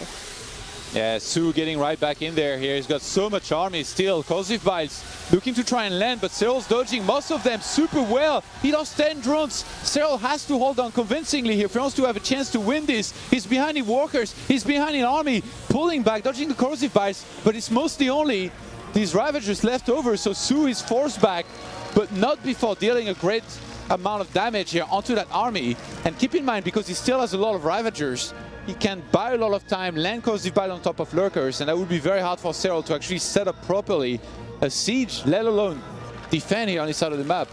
Could be difficult, but now that his Lurkers are out, you know, he would have maybe a superior engagement if everything goes according to plan, positioning included. And Su is looking for those Corrosive Biles to take care of the Lurkers. He doesn't have an Overseer. He just knows where they're attacking from, so good guesses, but Cyril with equally good micro. The fantastic dodge bile player. Pulls back just on time. With the Hydra then on the way, looks like Su just kind of wants to match that composition eventually. I think he realizes that he cannot break Cyril just yet, even though he's looking to try and land some Corrosive Biles. That's Cyril's Hydralisk 10. Did he lose it? Was it at the 3rd? Oh yeah, he did actually. Yeah, he was like in the middle of the units. Okay, so now Su is committed then. He's committing to this. He just keeps on making roaches and he's trying to break Cyril entirely. He's got quite a bit more army here. Lurkers are finally going to start on dealing a lot of damage to this army, but they're being dealt with as well. I think Su might be able to overpower this position. Yeah, how many Lurkers are left? 2 come in from the north side, but there's a lot of Corrosive Biles still left for Su, who does have a slightly superior drone lead after taking down 2 even more. But those Lurkers, like he's continuing to micro the Lurkers. He realizes how important they are to his defense, but it looks like they're not going to be enough. Su takes the 2-0 as I lose my voice, and that puts Finland in a very awkward position. Yeah. The must zero, your move. That would be... and we all know what his move is, the Cannon Rush. Hey, that's exactly what we're expecting. Hopefully Su knows to expect that as well, because that's my worry, is that he's just going to be like, who even does this anymore? Especially the way that Protoss players are doing it nowadays. Because I'm sure he gets cannon rushed occasionally, but is it the same way that we have our, Turkey Dano and the Must Zero doing lately? Oh yeah, no, these guys on the Korean ladder have no idea how to cannon rush. It takes a true Finnish Protoss zombie grub. Okay. To show them how it's done. Well, that's exactly what's going to be happening, so... Oh, Sarah would love the supports, as if the Mosiro does fall here, it's going to probably be him back on for the ace with no wins under Finland's belt. Oh, Cyril, I know that feeling. When you can't pack your keyboard fast enough after a game like this. I think he was doing pretty well, like despite being behind the 1 upgrade, even getting to lurkers and stuff. It's just that timing was so crisp by Su with the banelings. If he had waited even just like 30 seconds longer, the setup defensively would have been so much better by Cyril, and I think he might have held comfortably against this many banelings, but now the timing was perfect. The Hydra then was blocking his own army as well for Cyril, and that got blown up in the fight as well, so beautifully done by Su. It was. That timing was perfect, and like as soon as I was like, well, he's still holding at a decent supply, it was like it plummeted like seconds after I said that. He never ever recovered. He was always down by like 20 or 30 It's so hard supplies. because like basically what this army does to you is that you need to dodge the corrosive bites and you need to dodge the banelings. So what do you need to do? Like split, but then if you split, not all your army is attacking. So you can't do both at the same time, and it comes crashing into your army because that army steps on your creep, so it's even faster. Yeah. So it's almost unmanageable, which is what Su was relying on. That's what I was going to say about the creep spread, but we're actually going to be going to a focus video. So guys, have a look.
That much pressure since no one really expects me to win, but I think it's really nice to get to visit Paris. For me, it's obviously very nice to represent Finland again. I don't do it too often, but it's always very nice. I don't think it gives too much pressure for me. I kind of see this as a team event. What about me? Well, last year, because Cyril had to travel to GSL versus World, I got to win like the Finnish esports SM type of tournament. And I guess I'm the reigning Finnish champion, so I get to go against the Korean champions. So that's a lot of pressure.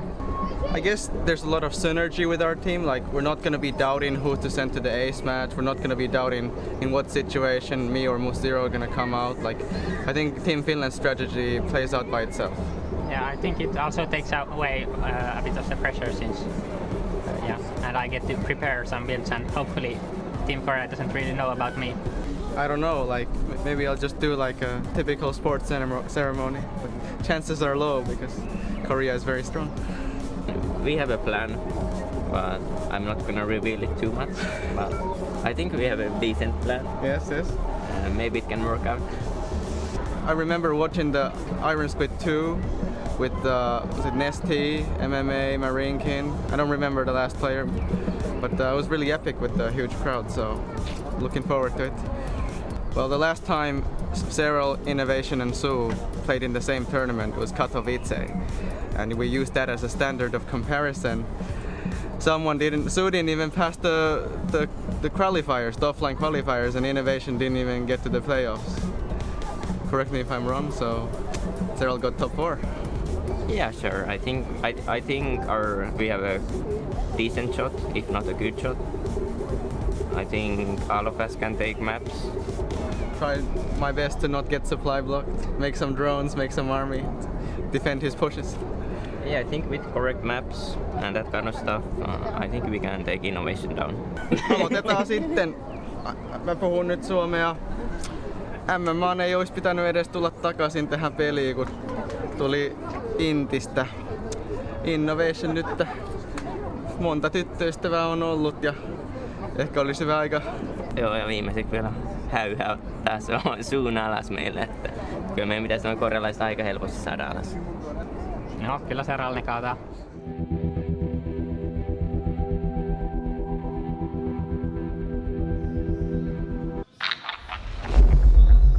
And And we are back. As you can see, the Moz Zero just settled in. He's trying out his keyboard, trying out his mouse, trying out to figure out if he's going to be able to take a point from Team Korea. Jess, is he the hero that Finland needs? I feel like if it's PVZ has to depend on to do that, it is his best bets, so maybe. But Cyril has been in this position before where, we were worried, like, without him, can Finland actually pull through? And then the ace, he brought it back, he took his team to the finals, so it could happen again to the actual finals, I guess, here right now, but it's hard, because, obviously they were all preparing for innovation. They thought maybe they'd lose to him and have to, play with him twice, but... Let's try to figure out who the Moz Zero is. Question drop right now.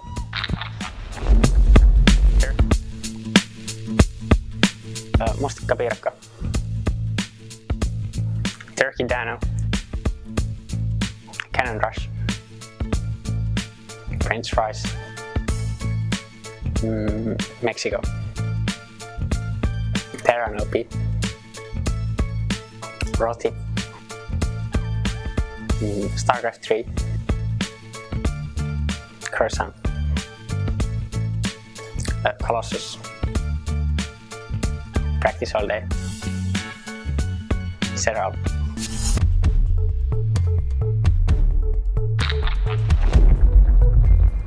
So we got to know a little bit about the Moz Zero, and what's interesting to me is that I asked the question of, partying all day or memeing or visiting Paris instead of practicing all day, and I expected some of the guys to say, let's party, let's do something. They all answered practice all day. Huh. What's going on with those pro players? That's exactly what they did. Crazy. They came here and immediately went to find the practice arena. Yeah, they're like, where's the internet cafe? Where can we practice? That's what they did ever since they arrived in Paris. But as you can see, we made them take a trip down some interesting places, especially with the Koreans. We got really lucky in that beautiful park. We got some pretty nice shots. But yeah, they're here for business. There's a lot of money on the line. There's a lot of pride, obviously. And yeah, Finland's not in the best of position. And it kind of looks, well, to me, it is a little bit connected to what happened between France and Italy, for instance, because that first map, Zuge basically won it, right? Like, he was in a winning He was position. So far ahead. He was. And Upgrades, then Sue happened, army supply, and then Sue happened, and then. In a way, like ZVZ happened, the real masters of ZVZ aren't necessarily in knowing to drone, but also in those roach fights. Like, they can be microed better than the other. All right, here we are in that third game. He is the only remaining hope before a revive for Finland. He is the Moz Zero. And we know what to expect from this guy. Of course. In the top rights for South Korea, currently 2-0, he is Sue. The guy said that he wanted to win Nationwide without winning a single map. That's not happening anymore. Liar. He did get two maps. Sue just got a glimpse of that probe. Obviously, it is here from the Moz Zero with the Forge getting thrown down. Sue did his homework? Did Sue do his homework? Well, hopefully he did. That's the last time I saw someone trying to deny a spawning pool location. That's pretty clever stuff. But Sue, if he has not done his homework, it's going to be such a big surprise, because it's not just the cannons. Like, that's such an old school way of playing a cannon rush, and most people scoff at it. Like, just cannons, I got this, like Ravagers or Banelings or Nidusrum even, like, really just fighting back. But that's not what's been happening lately. There's been advancements in technology. All right, Sue did get a glimpse of that probe, but he's not reacting. He's actually, double expending, so I guess maybe he knows he just wants to cancel the natural. I'm not sure yet, because what's interesting in this game, as the cannon is being revealed here by shooting at the hatchery, is that, as you said, it's a gateway. It's soon going to be a robo, and not canceling the hatchery. Okay, fair enough. But what's interesting is that in every single game he was not able to do it as close as he's doing it right now. He's doing it right away in the natural. So that's gonna make that's gonna make a tremendous amount of difference when the robo and the immortals they start to come out of a robo that's on the natural. Yeah, I really fear like Sue is going to just react like it's a normal cannon rush and then just be completely shocked when it's not. But, you know, we saw a laser deal with this. Now, he dealt with it once, not so well. That was one of the losses to Turkey Down, I believe. But yeah. Was it against the Mozero? It was against the map? Mozero, and he was able to defend it by, he canceled the second gateway, trying to get the robo down, I think. He doesn't have the, does he have the room to build a robo there? I don't think he does. Well, when the creep's gone. Yeah, the creep will actually reseed it. It finally did. So now the robo is being thrown down. The audience is enjoying it. They knew that the Mozero was that cheesy player, that cheesy Protoss.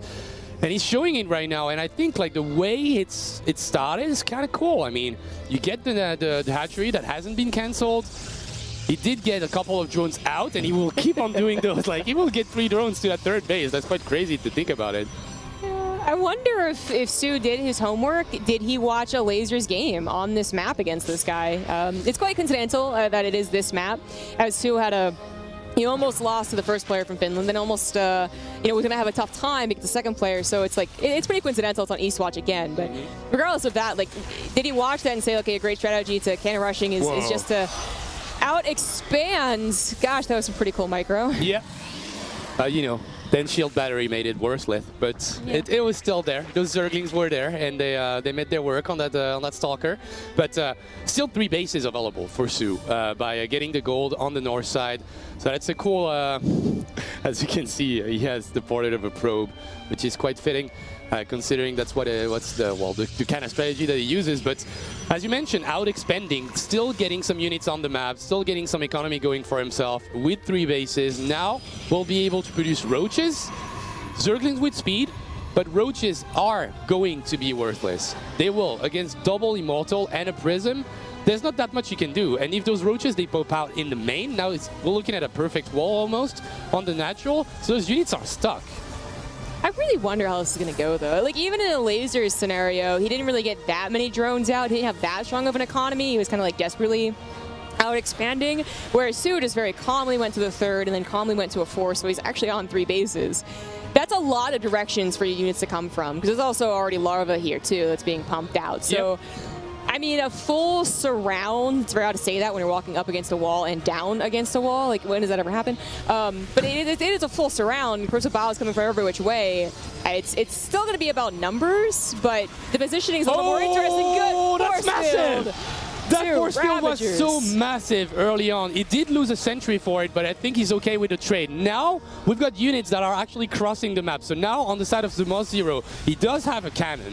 But I don't think it's going to be enough against potential 3 Ravagers. So the Mozero has to go in. He has to go in. He has to put on some pressure and then probably go for a recall, at least of a couple units. He's not looking. He's going to get biled into the face right away. Sentries and Stalkers just falling down. It's so much about micro with this as well. Like, both of them are such few units. And the War Prism was to make sure that never ever happens.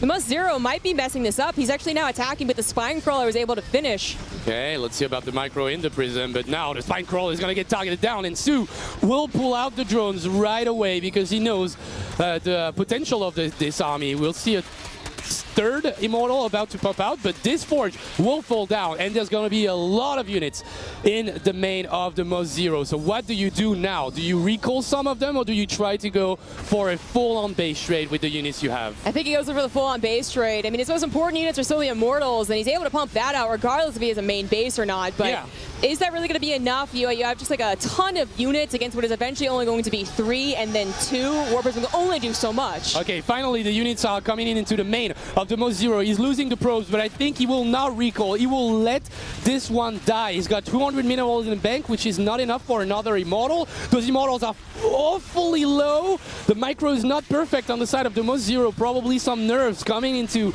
this game. Obviously, the shield batteries will help out tremendously, though. That really sucks. He doesn't have enough minerals to build another Immortal. Yeah, it was close. That's very, very close. Maybe you go for a second Prism. I don't really know. The Bile, once again, is going to get dodged. 4 Immortals. That Spine Crawler is going to get one-shotted almost immediately. And now the drone's being pulled. Let's see that micro, the Mozero. That's the only thing you have to do. Save those Immortals, and he loses 1. That's already pretty bad. The Spine Crawler is going to root as well, and he's running out of health to micro these with. He actually gets Corrosive Biled. Loses another Immortal. The third one, a fourth one goes down, and that's it. GG. GG. Sue takes a 3rd game in a row What a guy, because it looked super grim for Su. I mean, the setup was here, 4 Immortals, Sentries, Stalker, perfect wall, the cannon rush, cannons and shield batteries. He had everything, and I feel like maybe it was the nerves, I don't know, but I think there was way more to do in this game on the side of Demos Zero. Yeah. And imagine if he pushes 10 seconds sooner when we were like yelling at him to push. Imagine it was 10 seconds sooner. That's not a spine curler finished. That's, I guess he still has the option to recall at that point too, because it wasn't quite when his main was broken. And that's also just, if the spine curler is not there and there's fewer roaches, like that could have been game over with perfect micro. But that was a big problem. Like at the very end, Cyril being the ace is not unexpected. At the very, very end, we were hyping up the micro, but at that point it was already pretty grim. But even at the very beginning, he took a corrosive bile that popped to Immortal Shield. So yeah, it wasn't the best execution, but Su, kudos to him for tackling it. We were quite worried that maybe he'd just be too surprised. I mean, he did well, but I also feel like he went for a composition that can get demolished by what Demos Zero was doing. So it's like maybe a little bit less nerves for a Finnish player, also a little bit more of capacity to finish the game right away, kill his opponents. He was not able to do that. And obviously, as the longer the game goes, the harder it gets to stay focused, stay calm. And when everything is just literally a click away, you need to pick up that Immortal. It requires one click. And well, he messed those clicks up. For now, we'll have a question drop with Cyril going out right now.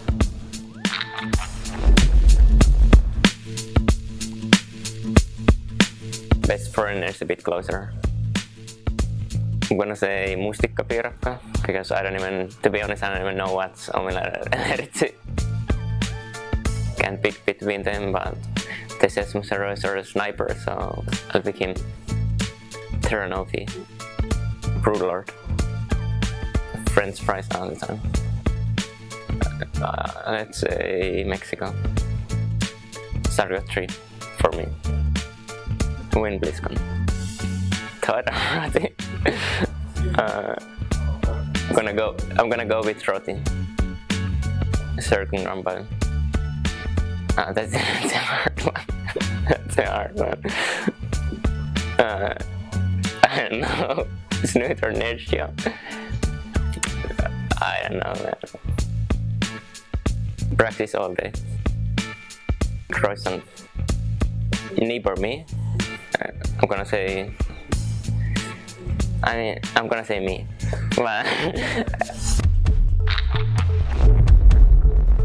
And we are back. Cyril said it. Is it me or Neeb? Well, I guess it's me. Yeah. I guess in 2018 he's not wrong. He's having the best year of his life, and well, now it's time to basically reverse all Kill Korea in a LAN setup. Good luck with that. So hard. He hasn't even faced the guy that I think Finland was most concerned about, Innovation. I mean, yeah. You got Su that's now giving you trouble in the ZVZ, the matchup you're kind of supposed to win, even if it is against Su. And then you have another Terran in the form of MMA that, not as good as Innovation, just straight up. Like, he's still kind of recovering from being gone for so long, but still very fearsome, has a couple different styles too. And then after that, you do face Innovation twice. Like, that's a very tall order. Well, it's crazy to think about it, yeah. I mean, Su hasn't shown that much ever so well before this match. Now is on a 3-0 win streak, and yeah, you've got MMA, and most importantly, you've got Innovation. But even MMA, I mean, in his mech play in general, considering Seoul is not the kind of guy that will all-in you that much. He's more of a macro-focused, macro-oriented player. So even if MMA goes for, the kind of builds that he showed in the group stage, like going for 3cc double armory, super gritty builds, then suddenly Cyril will have to pull out a miracle to beat that kind of army. I remember like a maxed out army with 2-2 around like 9 or 930. It was quite crazy on the side of MMA when he did that build. So first of all, you gotta beat Su. Massive player in ZVZ, already lost once against him, and then potentially MMA and probably twice Innovation. So if we look at the past, Cyril was on the verge of doing it during, I think it was Nation Wars 3. He was one game away from reverse all kill in Korea. Ended up in a 4-3 victory for Korea. I think it was group stage. And so he's got the potential. And we're talking about 2 years ago. He's a way better player now. He is. There's still hope. There is absolutely still hope, but it would be one of the best comebacks and some of the best games too. Like, there's no world where he comes back 4-0s easily and he's just like, oh, I don't know what was happened the first game. Yeah, every single one of these games is going to be pretty grueling, or at least 3 out of 4. Maybe he comes back with a vengeance against Sue, or Sue is overly aggressive, as he almost was in a couple of these games, but that's what we're going to find out. It's going to be a 4-0 with a reverse all kill. It's happening in the bottom right. Is Finland's last hope. He has to reverse all kill. Cyril. And in the top left, he was supposed to never win a map in Nation Wars to get to the finals, and he's won 3. Can he win a 4th? It is the Red Zerg, Sue. It would be a really great result from him if he was able to go into all kill right away, you know? Goes from 0-2 to all kill mode. That'd be quite crazy, and doing it against Finland, doing it against Cyril twice would also be a massive achievement for Stu, but we know the potential of this guy. We know how many finals he's been a part of. Obviously, he lost most of them, 9, I believe, out of the 10 he played, but he's still an amazing player, and to go to the finals, you need to win every single semi-final. You know, it's happening. It's a semi-final. I think Stu is going to show us his true potential here.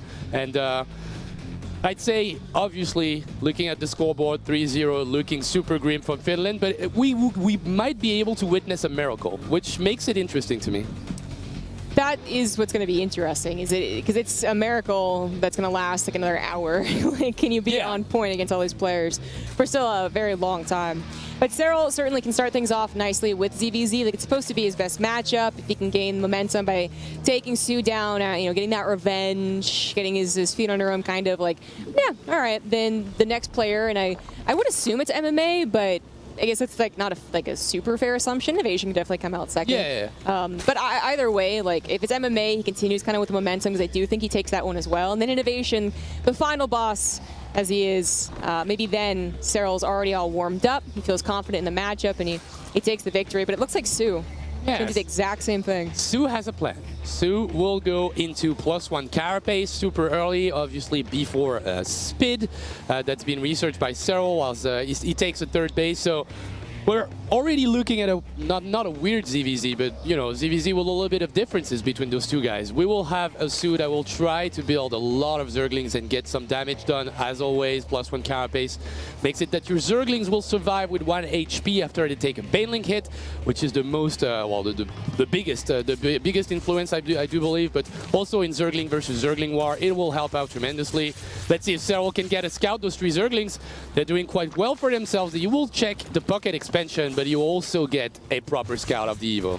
It's almost impossible not to get a scout when you dedicate all 4 of your lings, but on the off chance there was like a block on the wall, like to clean a couple lings of Sue, that might have been dangerous, so he knows exactly what's up. It is the same build he had to face earlier. I think he went for a very similar time to Baneling Nest, maybe a little bit later, but you know, it's going to be done in plenty of time, and he's probably going to go for the, I don't remember if it was 4 or 6 Banelings, but either way, usually enough to deal with the initial Ling attack with the +1 Carapace. But it wasn't really the +1 Carapace Ling attack that caught Cyril off guard. Maybe his droning wasn't perfect, like it kind of threw him off pace, but it didn't actually deal that much damage. It was the follow-up. It was the continued upgrade lead that Sue had, working with his roaches, the kind of surprise spire.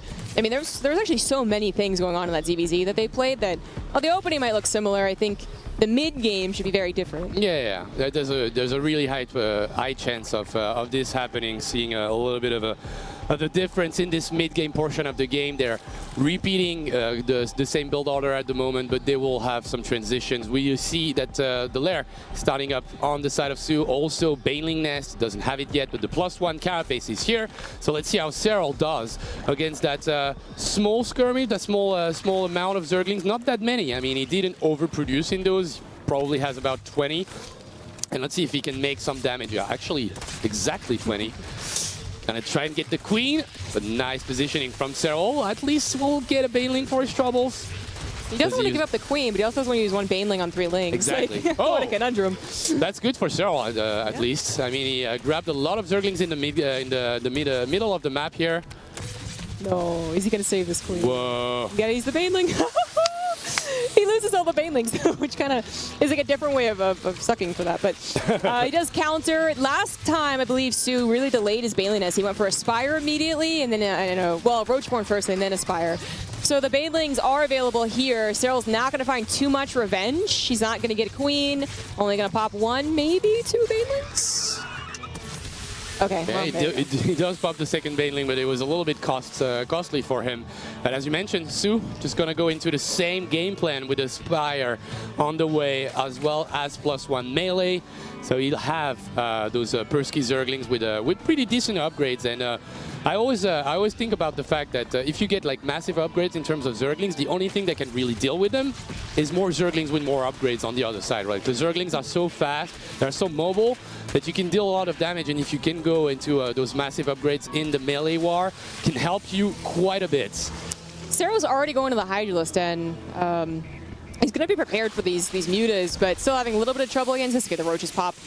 That was a perfect wall against the hatchery too. So kind of done for the Ling Baneling war, but the problem is no longer direct Ling Baneling wars, I feel. Like there's going to be enough Roaches, probably with a tiny bit of Baneling support, nice scout in the Spire, that it's going to be more about the run-by potential. Cyril is going to just naturally make fewer and fewer Lings. He's going to go into Roach, Hydra, Lurker again, the very beefy, standard, slow-moving composition.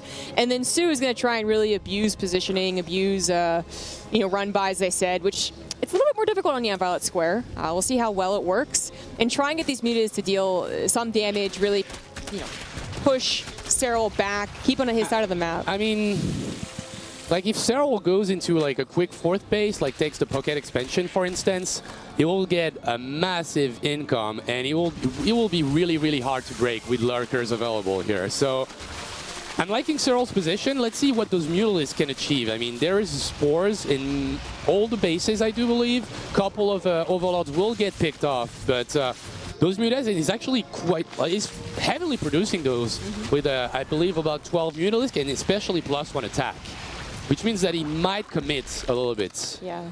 I think kind of like kudos to Cyril for recognizing the circumstance, because I mean, considering how the game went last time, there was the +1 Carapace. He couldn't tell it was +1 melee follow-up until it, literally finished. So there's a chance that he just maxes out on Roaches and is even like further pushed back because he didn't realize how fast the mutas were, how many there would be. Like, if you are surprised by mutas when your Roaches are back at home, you don't push with them, right? But instead he went to like a pretty fast Hydralisk and pretty fast Lurkers. Like, he doesn't have the biggest army, but it's going to be pretty safe defensively against what Sue can throw at him. Sue is looking rather aggressive here with the Mutalisk already in the main base. Maybe he gets the Infestation Pit. That's what he will do.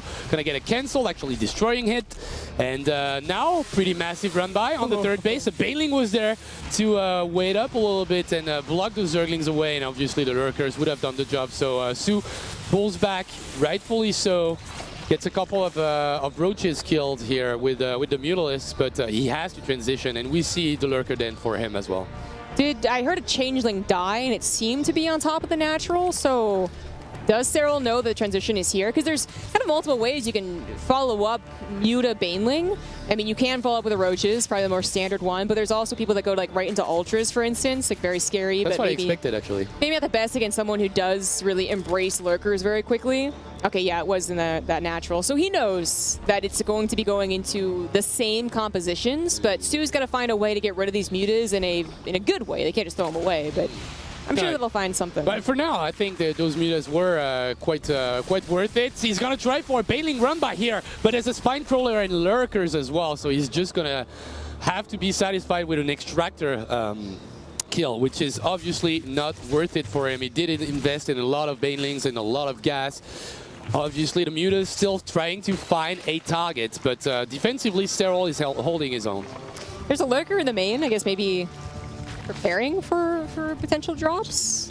Or just misrallied, I'm not sure which one. Oh, there it is. He kind of looks like a queen. And maybe that was the misrally. problem. No, but he is obviously turtling up here. He took the 4th back base, very safe, and he's got these lurkers in very defensive positions because he knew that Lings would try and run by, that Banelings would try and run by.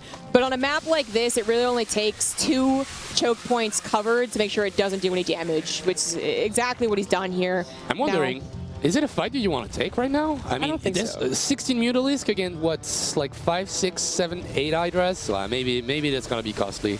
But I feel like every time he morphs another lurker, then you're getting closer and closer to have like the right amount of Mutalisk to take on that fight. And anything that could slow down the pace of this game for Su, I think, is a good one. He will snipe one Hydra, but it did cost him a Muta. The lurker's already there, and he's actually setting himself up to go for an attack towards the 4th base, I believe. Yeah, it's looking more and more like it, and I think Serral is slightly beat out of position. He will snipe the lurkers with the Mutalisk, but Transfuses coming from the Queens. This is such a messy fight for now. Su is gonna go all in on this one. Massive amount of lurkers that are destroying everything. Lurkers working super well for Su right there. Yeah, that worked super well for oh my Su. God. I think Su might have just won the game. He's certainly going to take control over this 3rd base, and he's going to take on all the lurkers with the remaining mutas. They all didn't die.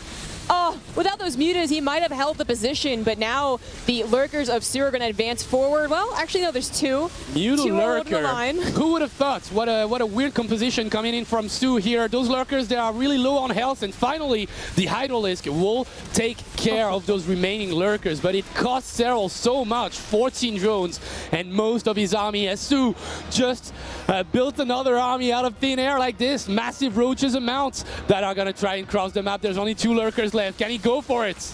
The supply is telling quite the tale. That tale is Finland losing 0-4 to South Korea. Not what we were expecting, but or if we did expect it, it was from a Terran. I suppose the game's not over. Su is maxed out to Serral's just a measly 120 supply, but Serral is going to continue trying. 4 bases still, an okay drone count. He still has the option of lurkers, and Su could throw a lot of roaches away into these, especially if he doesn't realize that they're here. Yeah, Su needs like one opportunity, one open door that he can throw his roaches at, and if he does get a proper position, let's say at the natural or even at the 4th base, now that he's got some more lurkers going for himself, some more Hydralisk, I think he can make it. We've got the speed upgrade for the lurkers that just finished, so those lurkers will be able to relocate super fast, but the concave is massive on the side of Su. We're looking at 102 supply against the 64 of Serral, but for now he's actually throwing so many units away. The lurkers destroying everything here. Yeah, the detection, those overseers were Serral's, and he couldn't move in to kill the rest of the units. Also, I think it's quite hard in the midst of battle to tell exactly where they are. So even if he had a corrosive vial or 2, they weren't really going to be able to burst the lurker down or maybe even find their target. And now, he's out of those. He did remax purely on Roach Hydra. He was delaying his hive to do this, although his upgrade's still looking pretty good. Finally, Serral getting some action here, killing a couple of drones, but I mean, is it too late? But it's 80 drones still on the side of Su. I mean, this guy has been droning like a madman. We'll get some more lurkers going. And I think the only thing he needs right now is probably a couple of Vipers. If he does get those, maybe you can pull the lurkers or even use a Blinding Cloud on them. And then that massive amount of roaches that basically were thrown away. Like, lurkers against roaches is not a fun fight for roaches at all. But now that he's transitioning, changing his army composition a little bit, get some more lurkers. I mean, a couple of Vipers, I could see those finishing the game. As Serral will go for another counter-attack, gets a couple more drones, but once again, throwing away some units that he can't really afford at the moment. If it pulls the army back, then I guess 4 or 5 roaches is something he can afford. But right. it is like, it's dire straits here for Serral. So even that's like, well, can you actually? Really wants that 5th base. Su's been on one for some time, took the gold as well, which is just really bad. Serral's scouts on that was probably the worst thing. Just his morale is deflated as he realizes he's going up against a very much so superior economy. He needs to hope for another fantastic engagement.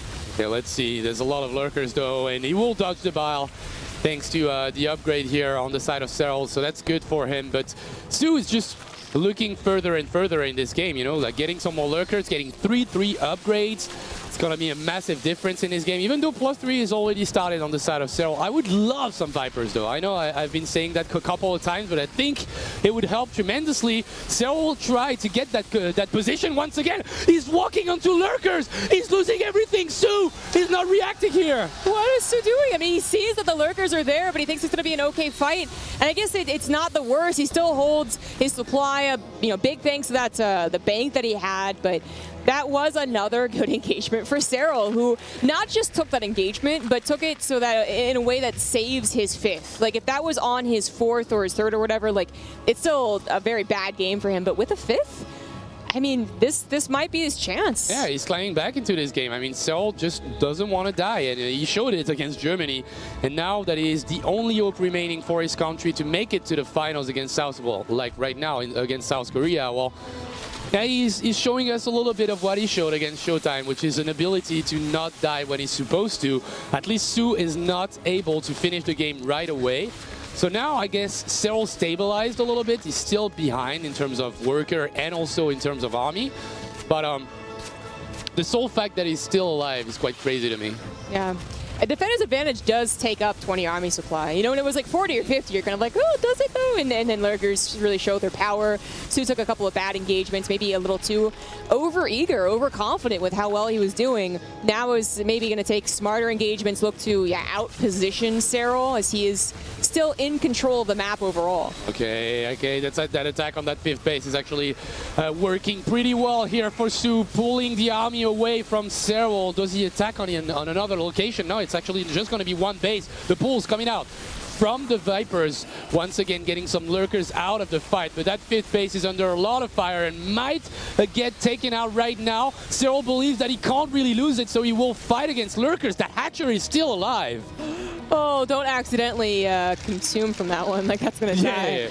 Yeah. That was very, very close, but Cyril clutch, and you're absolutely like, he needed to decide to save that. It was either die a slow death and by losing the 5th, or die right then and there, but at least it's with a big explosion. And he didn't actually die, like he managed to save it, but there's a single tap, or worse, losing the lurkers and then losing the hatchery, which is getting awfully close to doing that. Oh, the hatchery is still alive. The lurkers, they can't get close enough, but we've seen, I think, about 20 more Hydrolas being pumped out by Su. I mean, just the production in general, the capacity of Su of building so many units at the moment with better economy, and especially that 5th base on the gold, helping him tremendously. And it still looks like a really, really good game for Su, but the question is, can he finish? He will try to go for it right now with massive amounts of Hydras. One Blinding Cloud will connect with most of the lurkers. The second one will collect with the Hydralis. Is this enough from Cyril to defend? The supply is getting awfully close as the hatchery will fall, and that's a lot of damage going to the side of Cyril, losing a lot of economy, but counter-attacking with some roaches of his own.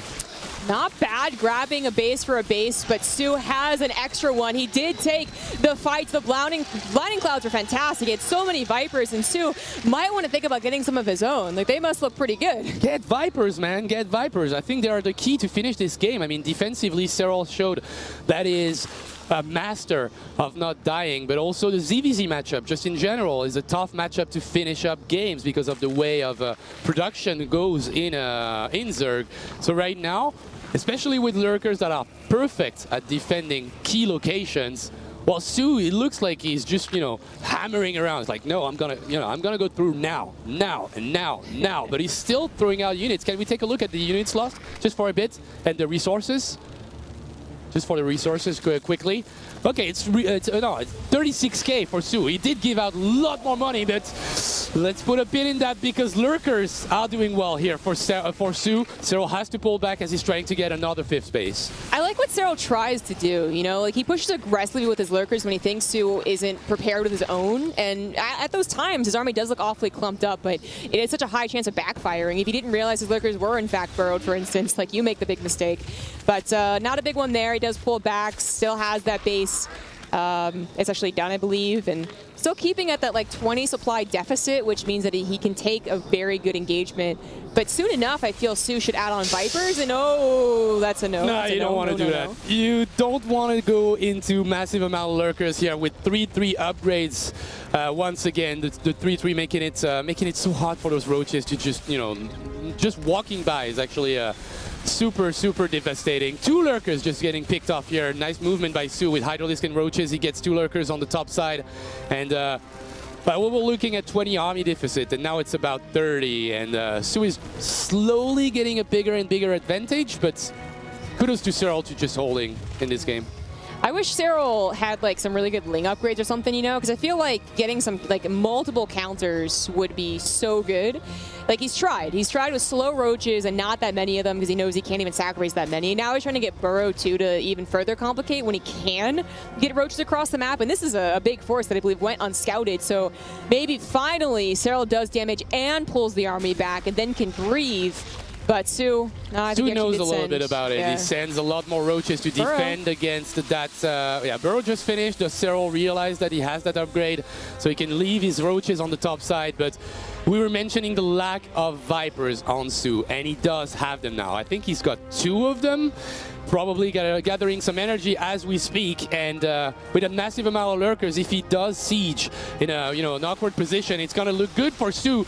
That's still picking up a unit, but most of the army is just out of position, so Cyril will pounce of most of the army, and he just took down. That blinding cloud is massive. That's 5 lurkers that will go down right away. Cyril, how does he do it? How does he do it? Well, good scouting, I suppose. Every time his overseer sees an opportunity, he tries to pounce on it. Sometimes it doesn't work out. Sometimes he doesn't know what he's pushing into, but that was absolutely perfect. And Su, he's always in danger of getting too fancy. You know, I think the direct attack didn't end up working, so he tries to get the concaves and then the distraction and whatnot. Yeah. That's also starting to not work. So is it just a point where Cyril's really coming into his own, where even he can start pushing into the middle of the map? Clouded. Yeah, you gotta get out of here with the lurkers, or else you will lose every single one of them. Still, a Viper pool here will connect with one of the lurkers and will take him down. But now that's a massive concave, and the pools on the side of Su, they're coming in. The Vipers are out of energy, Jess. Is this going to be enough though? Su losing a lot of units. The Hydralisk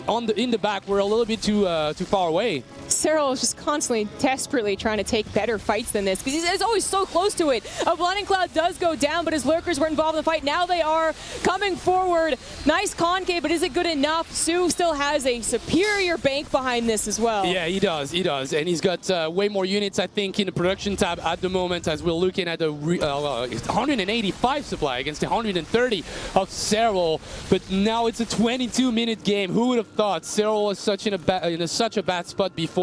Still, some Roaches gonna try to go for some counter-attack damage on the opposite side of the map, but Cyril is just blocked on his side of the map. Like, he can't really expand more as Su is taking the entire map. What is it, like 7 bases now?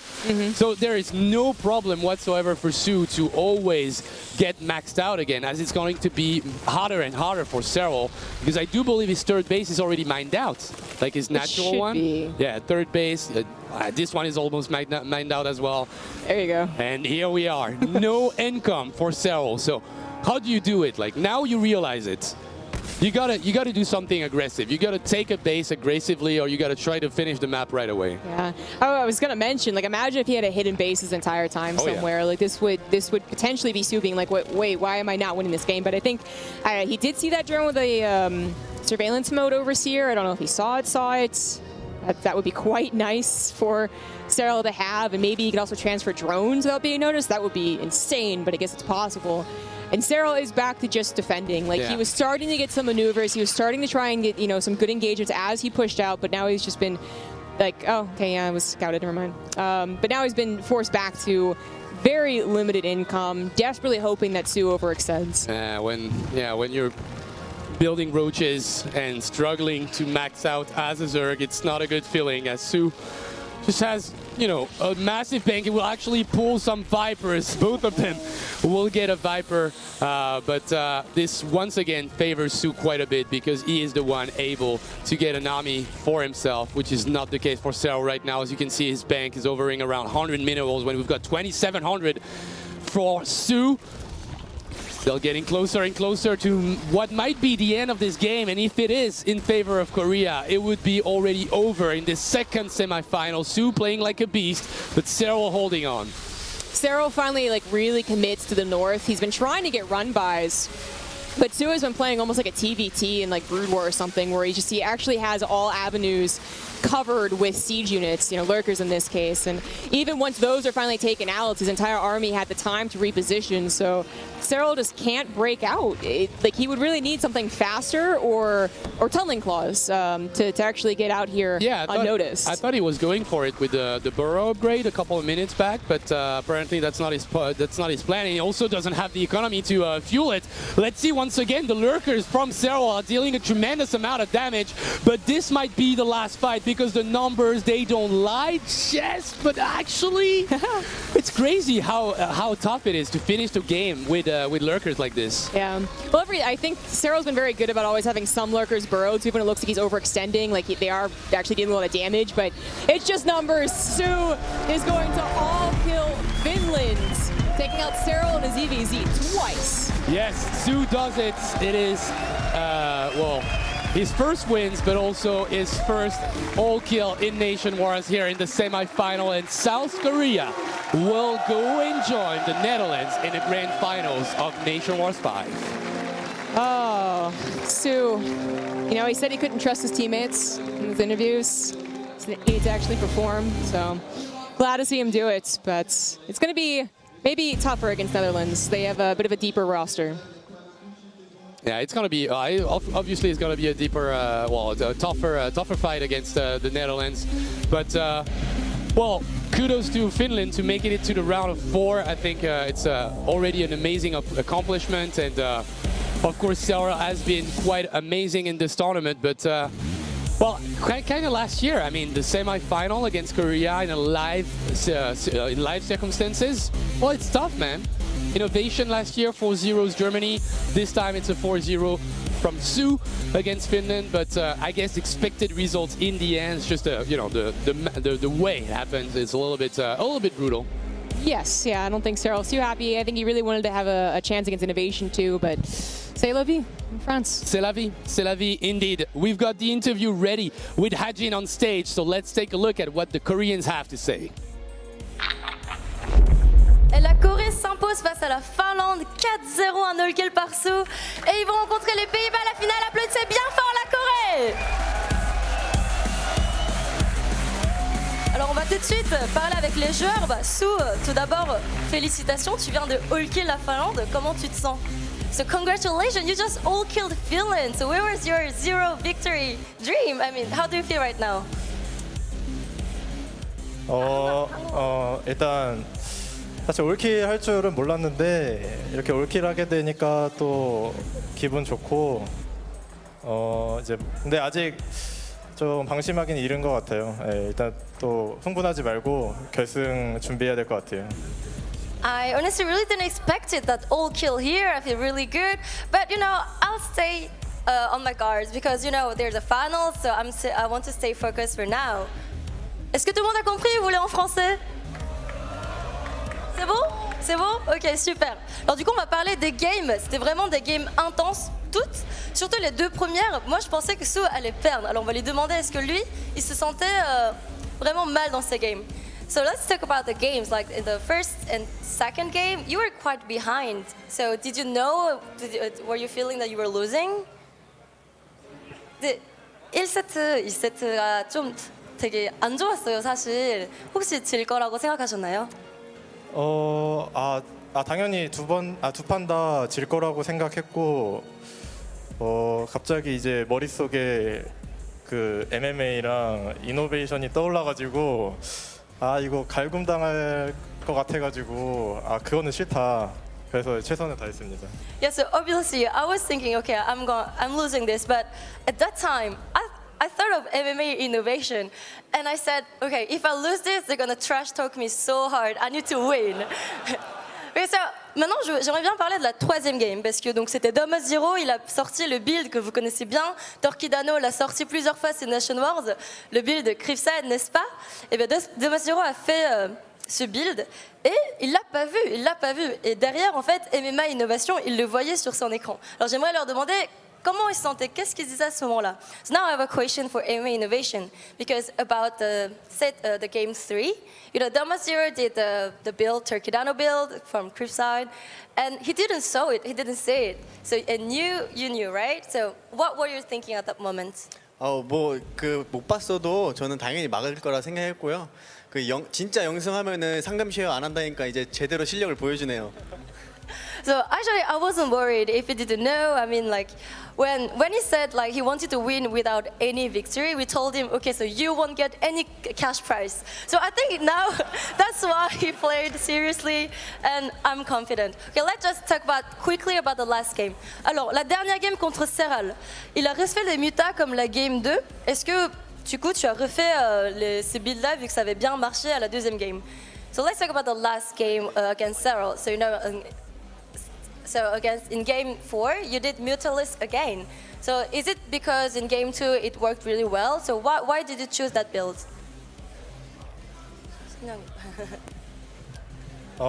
두 번째 판에도 이제 시작은 같은 빌드였는데 계속 이제 똑같은 시나리오대로 하면은 맞춤을 당할까봐 아예 처음부터 뮤탈로 시작하는 게 좋을 것 같다고 생각해서 그렇게 했습니다. So the early build indeed was the same between game 2 and game 4, but as I did it already in game 2, I thought if I did exactly the same thing, he would know. So that's why I changed a bit later and I started with Mutalisk. Okay, so last maybe MMA as a captain, I want to ask you, how do you feel? How confident are you against Netherlands? They showed really nice match against Mexico, and now you're going to face them. How confident are you? 윤수가 일단 지금 기세가 너무 좋아서 저희 둘 다 7승이거든요. 그래서 얘도 7승을 해야 저희가 상금을 줄 생각입니다. Okay, I'm really confident. Sue looks really good right now, and Innovation and me, we both have 7 victories so far. So I think Sue has to do 3 more so that he also had 7 victories. Otherwise, he won't get any money. Okay, maybe Innovation want to say something. What did you think while you were watching Sue playing? 연 선생님 경기하는 거 보시면서 어떤 생각이 드셨나요?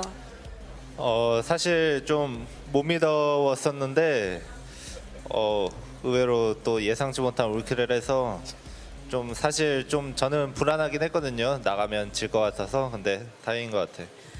Actually, I was really worried. I was like, okay, he's going to lose that. But yeah, he all killed somehow, and well, it's good for Korea, I guess. Okay, so any last words? Look at all your fans here. So maybe Sue, you have a lot of fans in France as well. Can you say something to your fans in the last words? 이제 마지막 한마디. 프랑스 팬들이 되게 많으세요. Allez, on applaudit pour le motiver. À vous dire.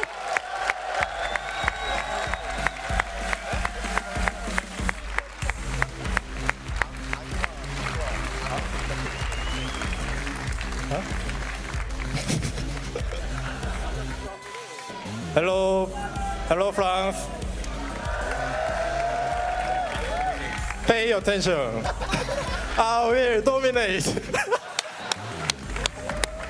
Je sais pas si vous avez compris, en fait, il y a un joueur coréen très connu qui avait déjà tenu le même discours avant. C'est pour ça qu'il a répété ça.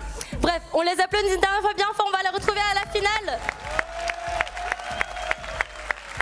So congratulations again. And du coup, on reprend en français. Merci les Coréens. Il y a la finale dans 1 heure, mais vous savez ce qu'il y a tout de suite? Il y a les Toxic Avengers, il y a un set de DJ incroyable. Dans 5 minutes, alors restez, partez pas, allez chercher une bière, mais restez avec nous pour fêter ça en musique avant la finale. Merci beaucoup.